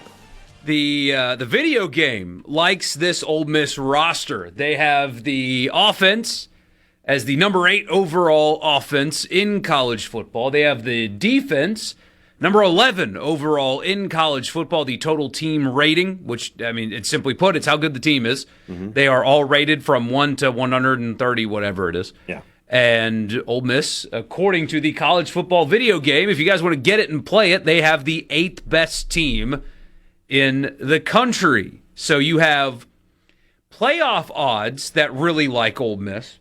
You have the video game that really likes Ole Miss. The over-under, at least the one released by one outlet, doesn't. So their odds to make the playoffs super high, for whatever it's worth, the video game, high. And then that one gambling service, not high on them, with a 7.5 over-under win total. Here's the rest of college football. Oregon, the best team in the country, according to them. Their overall is 91. Again, Ole Miss is 88. Ohio State and Indiana at 90. Notre Dame, Texas at 89. And then alongside Ole Miss at 88 is LSU and Miami. I mean, I've been saying it for the past, few weeks, or ever since we got into it, that this Ole Miss roster is built to be a playoff team. And it's going to fall on their coaching staff, which we just, they're just unproven at this point. We'll know pretty early on, I feel, if this is a playoff team or not. We'll know after 3 weeks. They'll have played a ranked Louisville and then LSU. I would say 4 weeks. If they could lose to LSU and still be a playoff team. But if they lose to LSU and Florida, then they're not going to be a playoff team. See you. Just below Ole Miss is Georgia, Oklahoma, and Texas Tech at 87. They might want to make a slight adjustment there on the Texas Tech part of it. A little bit. So Ole Miss is at 8, Georgia 11, Oklahoma 12, Texas Tech 13, Alabama, BYU, A&M, and USC at 86. Okay. Michigan, Missouri, and Tennessee at 85. Mm-hmm. Florida, Louisville at 84. Auburn, Clemson, Houston, Nebraska, Oklahoma State, Penn State, SMU, Virginia, Washington, all at 83. Arizona, Florida State, South Carolina, UCLA, all at 82. And then Mississippi State falls in a group at 81, with Arizona State, Cal, Colorado, Kansas State, Kentucky, Minnesota, week 2 opponent, Pittsburgh, UCF, Utah, Vanderbilt, and Virginia Tech. Yeah, I was kind of surprised to see Minnesota so close to them because I think, as you pointed out, that's a very early season matchup. So, not that NCAA, the guys at EA are the best evaluators of talent, but feels like that's a game where they're, pretty evenly matched. So, being on the road and Fleck versus Levy could be the reasons that, how that game goes. We'll see. Ranked number 40, by the way, is where Mississippi State is in this game. Number 40 is where they are. You have to go down near the bottom, actually, to find Southern Miss. They are 4th from the bottom in college football. They actually don't have a number ranking next to these teams. You have to physically count, so I'm not going to go count into the 130s. How many teams do we have this year? I mean, we've added more. 132. So Southern Miss would be 128. They're 138 this year. 138. So Southern Miss is ranked 134th in college football. Yeah, the problem with Southern Miss is simple. Like, there's so many transfers on that roster, you have no idea. And it's kind of the same thing you had last year. The only difference was most of those guys were coming from Marshall, where they had just won the conference, to Southern Miss. So you had some concept they were going to be pretty good. Southern Miss could be really good this year. They could challenge for the Sun Belt Championship. I don't know. I don't know anything about that football team, because they just have so many new faces. If you had to guess, who's the worst team in the game? Whoever the worst team in Conference USA is. So I don't. That would actually be inaccurate. Is it? Okay. Who is it? ULM.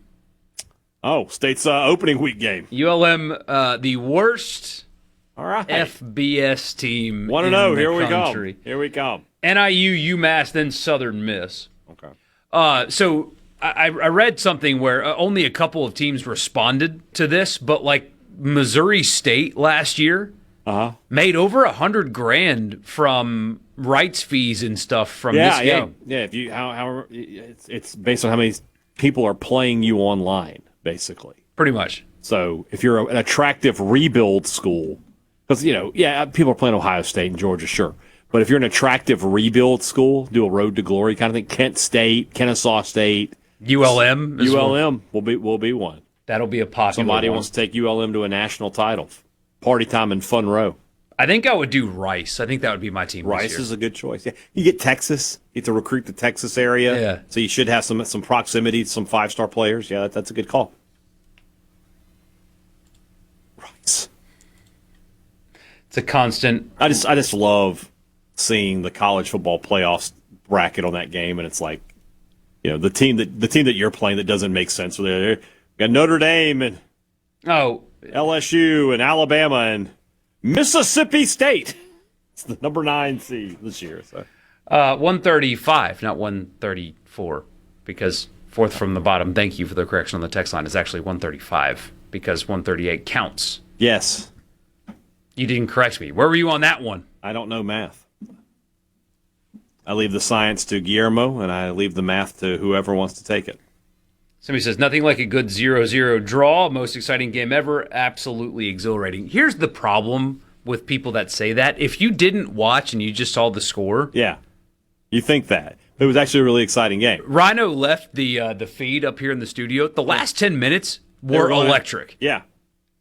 It was electric. Here's what I've always said is like a shot on target is almost like a touchdown. Like, because it's so difficult to score. Like, so if you see a game that's 3-2, in reality that game was like, in American terms, that would be like 35-31.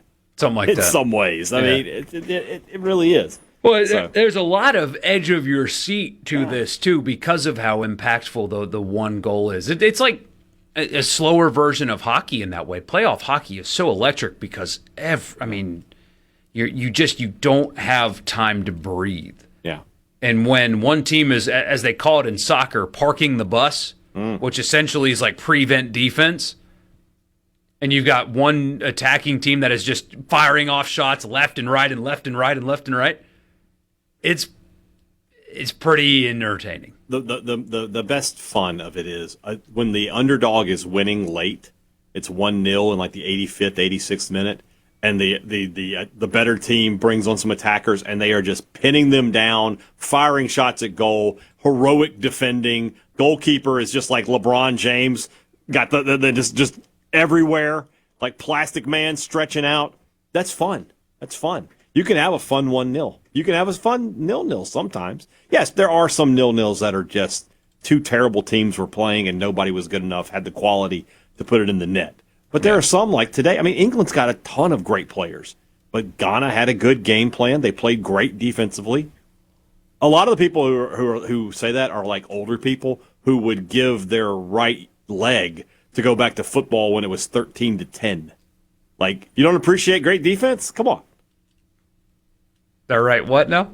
Leg. I said leg. I know, but I did say leg. Did I think the other thing? Oh, yeah. Yeah, I thought it. But it goes back to what I said earlier. The wheels were spinning. I can't curse on the air. And that's, well, I guess I could have said, there's enough euphemisms for them out there. But still, I decided to say leg. 608-879-4395, the C-Spire text line. That is your college football fix driven by Ford and your local Mississippi Ford dealer. Somebody says the most American thing about Borkey's FIFA fandom is his defiance to use the non-American soccer terms. I refuse to call them supporters. You're fans. Oh, the England supporters. No, they're fans. It's called soccer. Support us. 0-0, the field, uniforms. Either get in or get out. I'm in, in the American way. I don't think you are. This is Sports Talk Mississippi, right here on SuperTalk.fm, the SuperTalk Mississippi app, and always live on your local SuperTalk Mississippi radio station.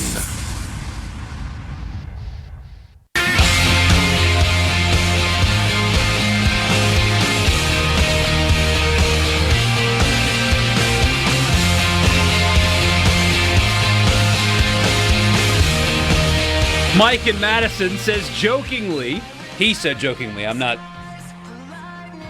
putting words in his mouth here. Is Borkey being hypocritical over the soccer? He agrees to call them patrons at the Masters versus fans. Short answer, yes. He got you on that one. He got you. Short answer is yes, but also the Masters is an American institution of which I respect. I do not respect England.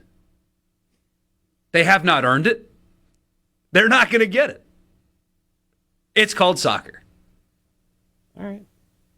I see what you're saying. I don't agree with you. They lost a war to a bunch of farmers with pitchforks. They have not earned my respect. Francis Mary and the Swamp Fox just took them to the woodshed, buddy. I mean, the French and the Spanish call it this stuff too, though. They just say it in their languages. See, when it's not English, it bothers me less. Because, Okay. you got your language and that's your thing. I guess. I respect that a little bit. All right. What is it in French? What is nil-nil in French? No, what is soccer in French? It's football. Okay. And In Spanish, it's... American football is le football américain. I remember that from my days in Miss Monsour's class. Oh, man. So, I assume the Spanish is probably the same. Los Estados Unidos. Speaking of, hey, Dad, indulge me just briefly. Your family member asked me this, so blame him. It's his fault, yeah. The PGA Tour is making massive changes to everything, really.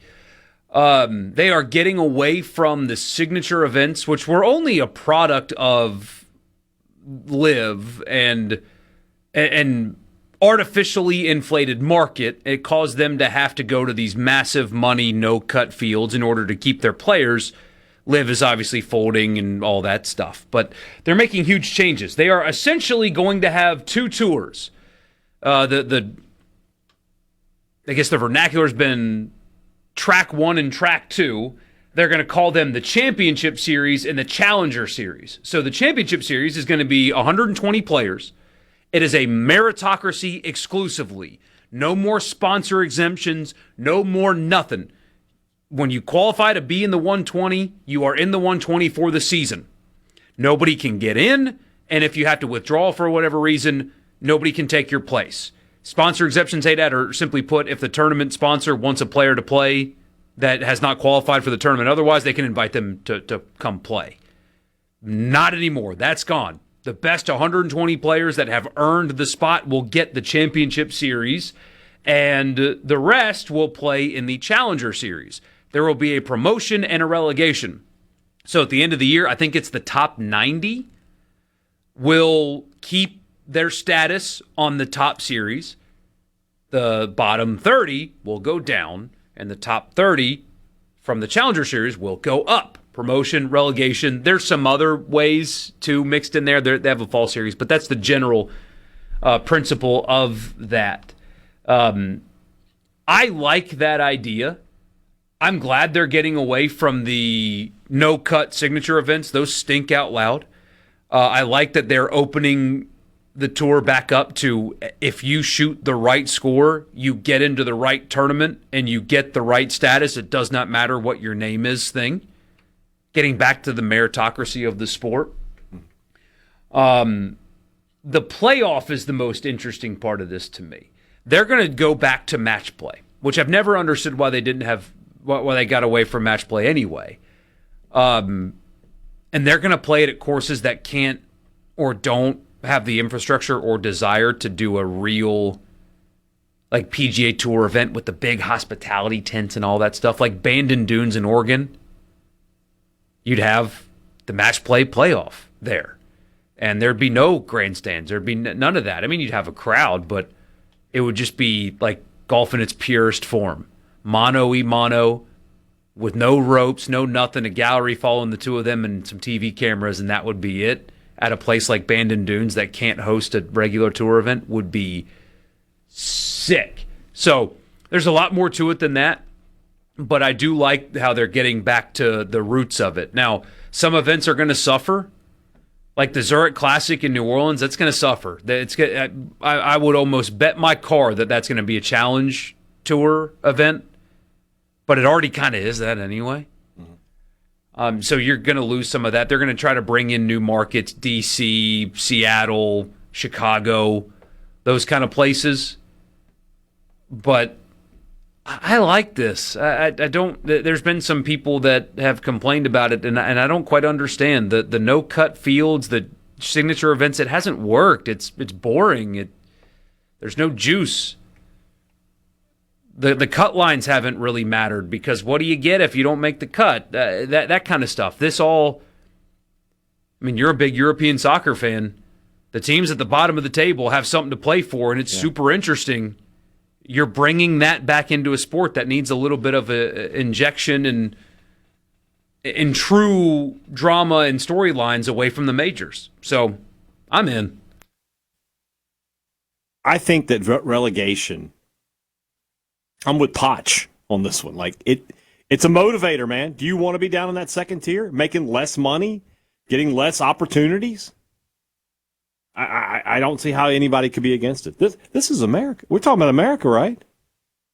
The cream should rise to the top. The best of the best. If you're not in that next group, well, that's your fault. Especially in that sport, because it got to a point after the creation of Live where meritocracy wasn't a thing anymore. Right. And that is the only sport. There are others, I'm sure, but the only mainstream American sports league where now it does not matter who you are. There's no 4-year contracts, nothing. You play good enough, you're in. You don't play good enough, you're out. That's it. That's it. I love that. I don't have a problem with it. I don't think you should. I think that this is a good thing. We'll get the best of the best. And cuts. We need cuts back. We do. 80-man no-cut events just don't make any sense. But anyway, all right. So yeah, Marty, there's your golf update for the day. I just got a joke from my daughter. Do you want to hear it? Yes. Where does a mansplainer get his water? I don't know. From a well, actually.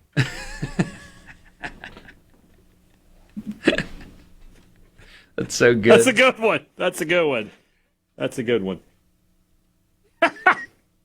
Somebody's asking, when does this start? 2028 is when this will go into effect. They're still working out some of the details, the point system, stuff like that, where some of these events are going to land. Yeah. But yeah. Somebody says, I don't like the elimination of the sponsor exemptions. If I'm paying the bill, I want my hometown local boy in the tournament. Hey, and that's fair. And you might see some pulling out as a result. But I don't like sponsor exemptions at somebody that's not the corporation that's sponsoring the event, because why should that guy get in? Oh, just because his name is what it is? That's not what this sport is supposed to be. So I hear you, though. Hey, if I write the checks, I want some power, too. But it sounds like Brian Rolap, who's an NFL guy, he came from the NFL to the tour. Sounds like he's going to start running it like the NFL. Oh, you want to be a part of this? You're going to do it our way. Oh, yeah. You think that you can find... Because golf's viewership demographics, as you can imagine, skews older and wealthier. Yeah. You want 5 million wealthy people seeing your sponsor everywhere? Because you can't get that anywhere else. You're not getting that in Major League Baseball. So do you want my wealthy audience of millions or not? So I mean, those are your choices, and yeah, he's not, at least for now, bowing down to that. Yeah, I mean, well, that makes sense. Makes a lot of sense. This is how to put this. They have the product, and if you want it, you got to kind of follow their rules. That's just how it goes. So yeah. James and Hasburg, good question. So how about the fact that people like Tiger, who wants to come in and play at the Masters? So the Masters is actually not a PGA Tour event. Either is the U.S. Open or the PGA Championship or the Open. They are run by separate bodies that have their own qualifying structure. And for the Masters, if you win, you get an invite to play until you die. I mean, right. Jack Nicklaus is still around. He could play if he wanted to. Now, I do think they have a, hey, man, maybe you shouldn't this year, kind of. But that's their policy. And they govern themselves, so they're allowed to do that. That's how something like that happens. So, good stuff. Golf Talk Mississippi. We'll be back with the countdown of 100 teams in 100 days. We're going up north for this one in an interesting program with a very interesting new coach. We'll tell you about that as we continue the countdown.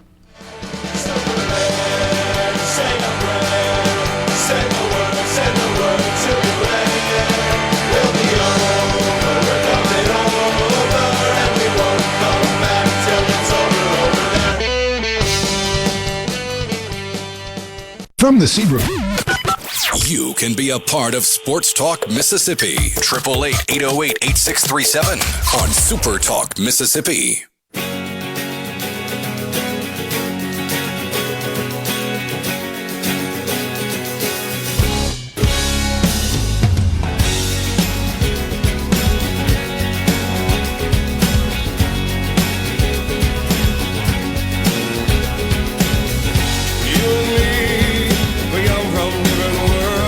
Sports Talk Mississippi back with you here on a Tuesday afternoon. I'm Brian Hadad. He's Michael Borkey. Let's get back to the countdown. 100 teams in 100 days. This day is bananas. B-A-N-A-N-A-S. This day is bananas. 100 teams in 100 days. Okay, ready? 3, 2, 1, go! It's the final countdown. Team number 67 on the countdown of 100 teams in 100 days. We go up north to the great state of Michigan.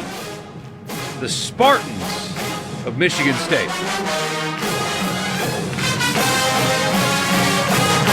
A great band at Michigan State. It's just part of the culture. I mean, we got good bands in SEC country too, don't get me wrong, but the Big Ten's just got an army of them. I got it. I agree with that. Michigan State is one of them. A proud program, not as historical as their in-state rival Michigan or Ohio State or even Penn State, but they have played good football in the past at Spartan Stadium in East Lansing, Michigan. Capacity right now, 74,866. Somebody counted all those seats and got that exact number. You could have just said, 75,000, I guess, but oh well. Cool venue. Fans very much on top of the action there. Very close. Tough place to play there at East Lansing.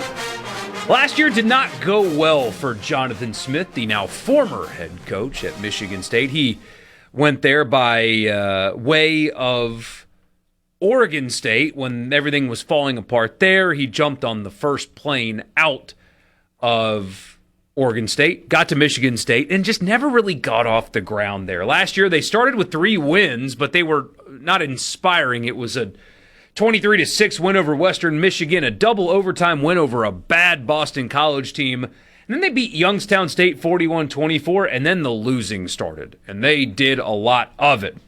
They lost to USC, they lost to Nebraska, they lost to UCLA, they lost at Indiana, they lost to Michigan, they lost to Minnesota in overtime, they lost to Penn State, they lost to Iowa. They did beat Maryland to end the season last season, but a 4-8, and the coach is gone. A lot more interesting now with their new head coach, Pat Fitzgerald. You guys know who that is. He was the head coach at Northwestern for a long time. His first season was 2006 at Northwestern, and he did a great job there. That is one of the most difficult jobs in college football. Now, they've invested now. They've got a new stadium opening up this year and all that, but Northwestern did not compromise on academic standards, had no real history of success. That is a brutal job. And he won 110 games, including going 65-76. Now, again, this is Northwestern we're talking about, in Big Ten play. And he was a legacy, and he was a mainstay, but also he got hired in controversial fashion. There was an investigation into some hazing allegations into his program. He was suspended for a couple of weeks, and then he was fired Since then, at the time, remember, he was very adamant and fought against the allegations and all that. Yeah. But Northwestern went ahead and just fired him anyway.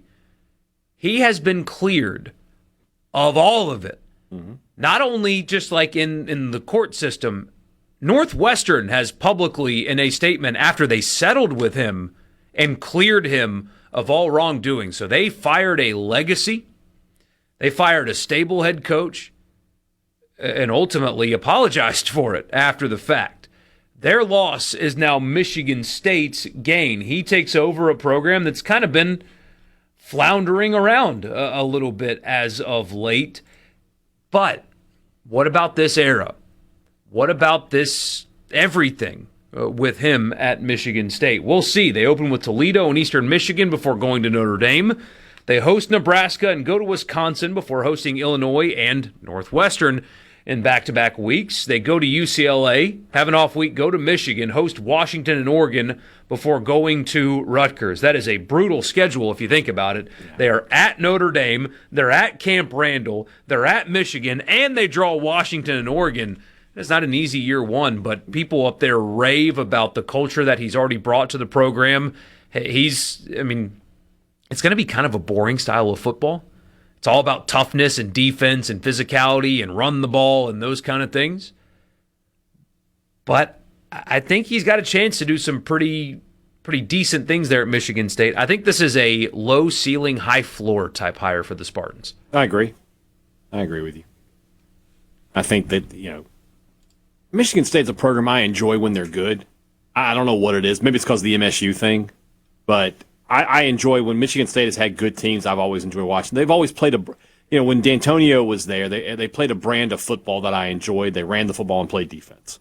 But they've also had some big time wide receivers there. Plexico Burress, Charles Rogers, a lot of guys there. So we got our first of what I would say is like a real college restaurant, right? Like this looks like it's more of a bar that has food than anything else, but it does have a big menu, and that is Crunchies, burgers and beer in the city of East Lansing. A very big menu, tacos, all sorts of burgers, pizza. You can also get food by the bucket. That seems like a heck kind of idea, that I can get a bucket of wings, a bucket of sliders, a bucket of pretzels, a bucket of fries, a bucket of something they call pizza nugs. Looks like a fancy pizza roll, basically. Kind of like a garlic knot that has pizza in it. It has pizza sauce, cheese, and pepperoni in it. It really does bother me these days that 12 wings is $25. I'm not going to lie to you. Oh, my gosh. I experienced that this weekend. We went to eat wings and watch the U.S. Open. And now I get my bill, and it's like $55. And I was like, for what? Yeah, it used to be 25. It used to be 12 wings was like $10. I remember in college we would have like 25-cent wing night. Yeah, it's not a thing anymore. They only have one dessert on the menu. Apparently, the Michigan State Bakery bakes some fine cookies, so you can get 2 cookies for $5. Those look like good cookies there. All sorts of appetizers. I mean, it's literally like every college town has a place like this, and this is Michigan State's, and it's also the highest rated restaurant in town. So, if you're ever in East Lansing, Michigan, and you decide to stop for dinner at Crunchies Burgers and Beer, well, you tell them that Hadad and Borkey sent you. I had a friend of mine tell me today he's headed to Albuquerque for a family vacation. They're doing like a trip through the Southwest, and they were going to stop at Cochina Azul, and they will tell them that Hadad and Borkey sent them. So I'm interested to see how that goes over. Does anybody know us in New Mexico? Do we have a fan base there? Oh, I'm sure. I mean, our reach is kind of staggering sometimes. Yeah. So we'll see. Yeah. What happened to the chicken wing economy? Oh, I mean, that's what something. Happened? Well, it's the same thing that happened to the oxtail and the brisket economy. That it was something that people used to eat. It was cheap, and then people realized how good it was, and then rich people started buying them. And now you can't get it. Now brisket used to be like $2.99 a pound. Good luck with that now. Chuck roast used to be $2.99 a pound. Now it's like $10 a pound for chuck roast. Like the whole point of a chuck roast is you're supposed to get it and it's cheap and you feed your family. You feed a family for not a lot of money. Now it's it's expensive. That sucks. Yes, yeah. Chicken wings used to be like you could go to a Buffalo Wild Wings or any place that sold chicken wings, and you could easily get for $10 you could get full. Yeah. And those days are gone. Yeah, some of my favorite memories with my dad was we would go to a Beef O'Brady's. I'm not kidding. God. Beef O'Brady's wings actually really good. They Beef were O'Brady, great. Beef O'Brady's as a restaurant, not good. If you're a Beef O'Brady's franchisee, I'm sorry. But their wings were really good. And we would go watch football. Yeah. And eat wings. Yeah. And my dad didn't want to, start looking under the couch for change after we got home, you know? Yeah. I worked for a poultry processing company. The old gentleman that owned it said they almost threw the wings away when he first started. Now they're the most expensive part of the bird. He's right. It's cheaper to buy chicken breasts than it is to buy chicken wings these days. Chicken thighs are expensive, too. How do we get them out of demand? What do we need to do for that? Do we need to start some TikTok trend or something? Actually, chicken wings will cause you to have something or other, and people stop eating it. Well, you just got to tell them that it affects your manhood. You tell people that, and they'll stop eating anything. That's what you do. So, I don't know how we're going to prove that on a TikTok, but. Larry says lobster used to be a poor man's food. Kale used to just be decoration at buffets. Nobody bought kale. Now everybody eats kale. It's just one of those things. What's wrong Oxtail with used to be something like that's a poor people food. Like nobody wanted to eat oxtail. Now go tell me how much oxtail is a pound. I don't even want to look. You might as well buy a ribeye. Sports Talk Mississippi. We will wrap the show up with you next. It's been a fast Tuesday. Hope you guys have enjoyed it. We will be back in just a bit.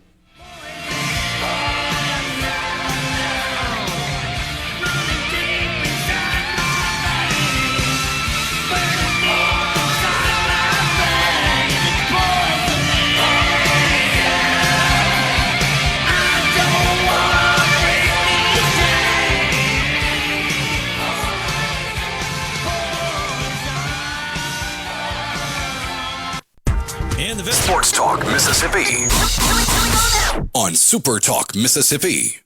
I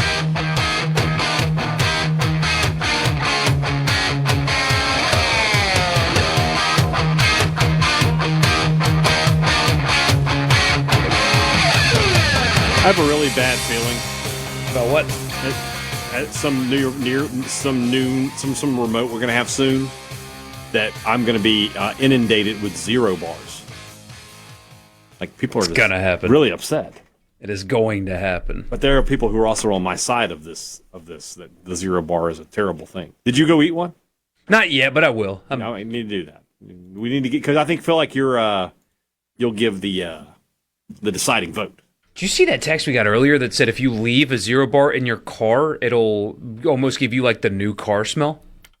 That seems odd. I'd have to buy a zero bar to find out if that's the truth, and I'm not planning to do that. Like why would that be? I don't know. I don't know the answer to that. Somebody said about the wings, the supply and demand at work. But here's my question: are they now in new demand? I always kind of figured that wings were like super popular. On top of that, are we going to shortage of wings here? There's a billion chickens walking around this planet. Well, didn't we have to kill off a bunch of them because of some disease a while ago? I don't know. More on Cross in the morning. I thought that they'd. They had that. Is that how we got on this? No. But we had that. They had that thing yesterday of the top wing restaurant in every town, and this is just proof that once again anybody can make a list. Like the guy has never been to any of these towns. The one he listed for Ole Miss, you were correct. They do not serve wings. I checked their menu. They don't even serve wings. Like, what are we doing? I don't know. Makes no sense at all. I don't know. We need to. There is a wing restaurant in Oxford. We need to get them on board because I've given them so much business through the years. The woman in there actually knows me. She's I'm like, just gonna go. I'm gonna aren't go you the up there. Mississippi State guy who talks about us? I'm like, I am. I'll split the commission with you. I will go up there. Do it. I'll go with you. Might as well because I can eat. Yeah. That place, I don't want to give them a free plug today. No free shout-outs. I have given them free shout-outs in the past. They know who they are. But I found out that A.J. Brown told a friend of mine who was also in the media, he's like, that's the best wings in town.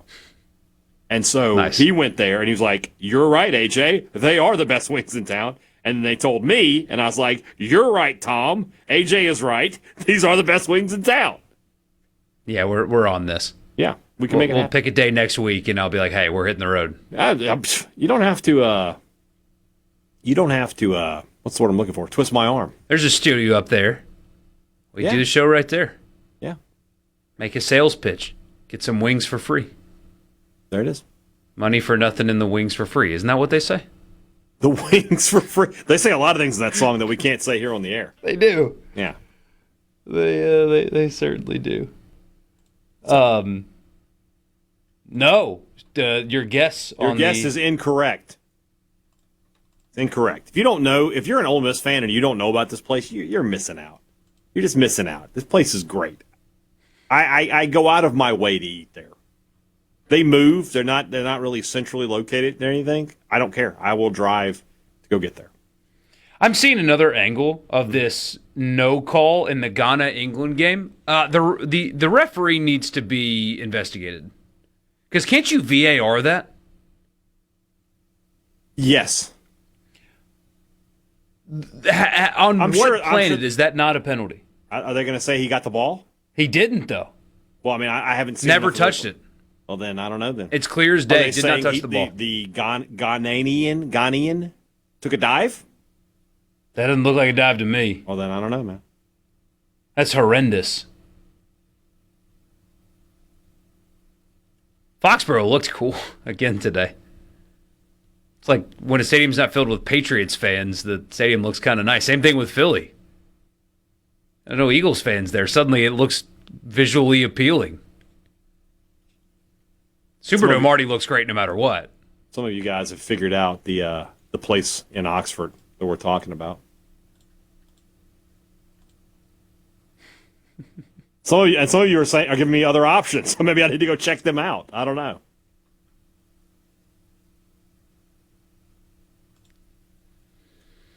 I have to leave it up, Hey, if you're listening right now at that particular restaurant, you're like, we'd love to. He's get a talking plug. about us. Yeah, I am talking about you.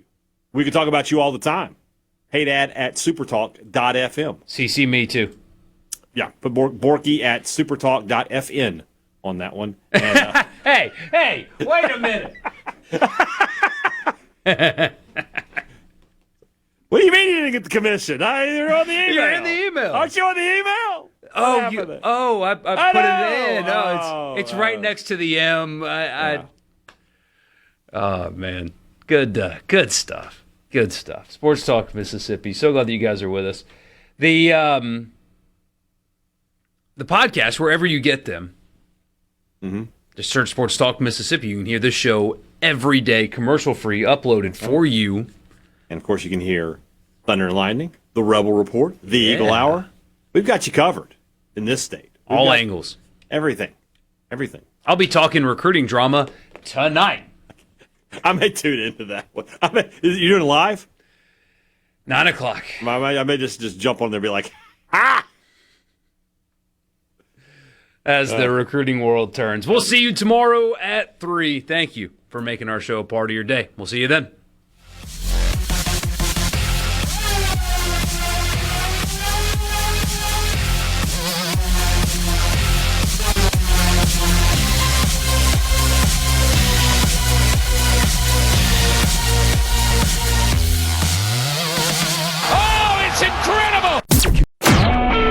A SuperTalk Mississippi media production.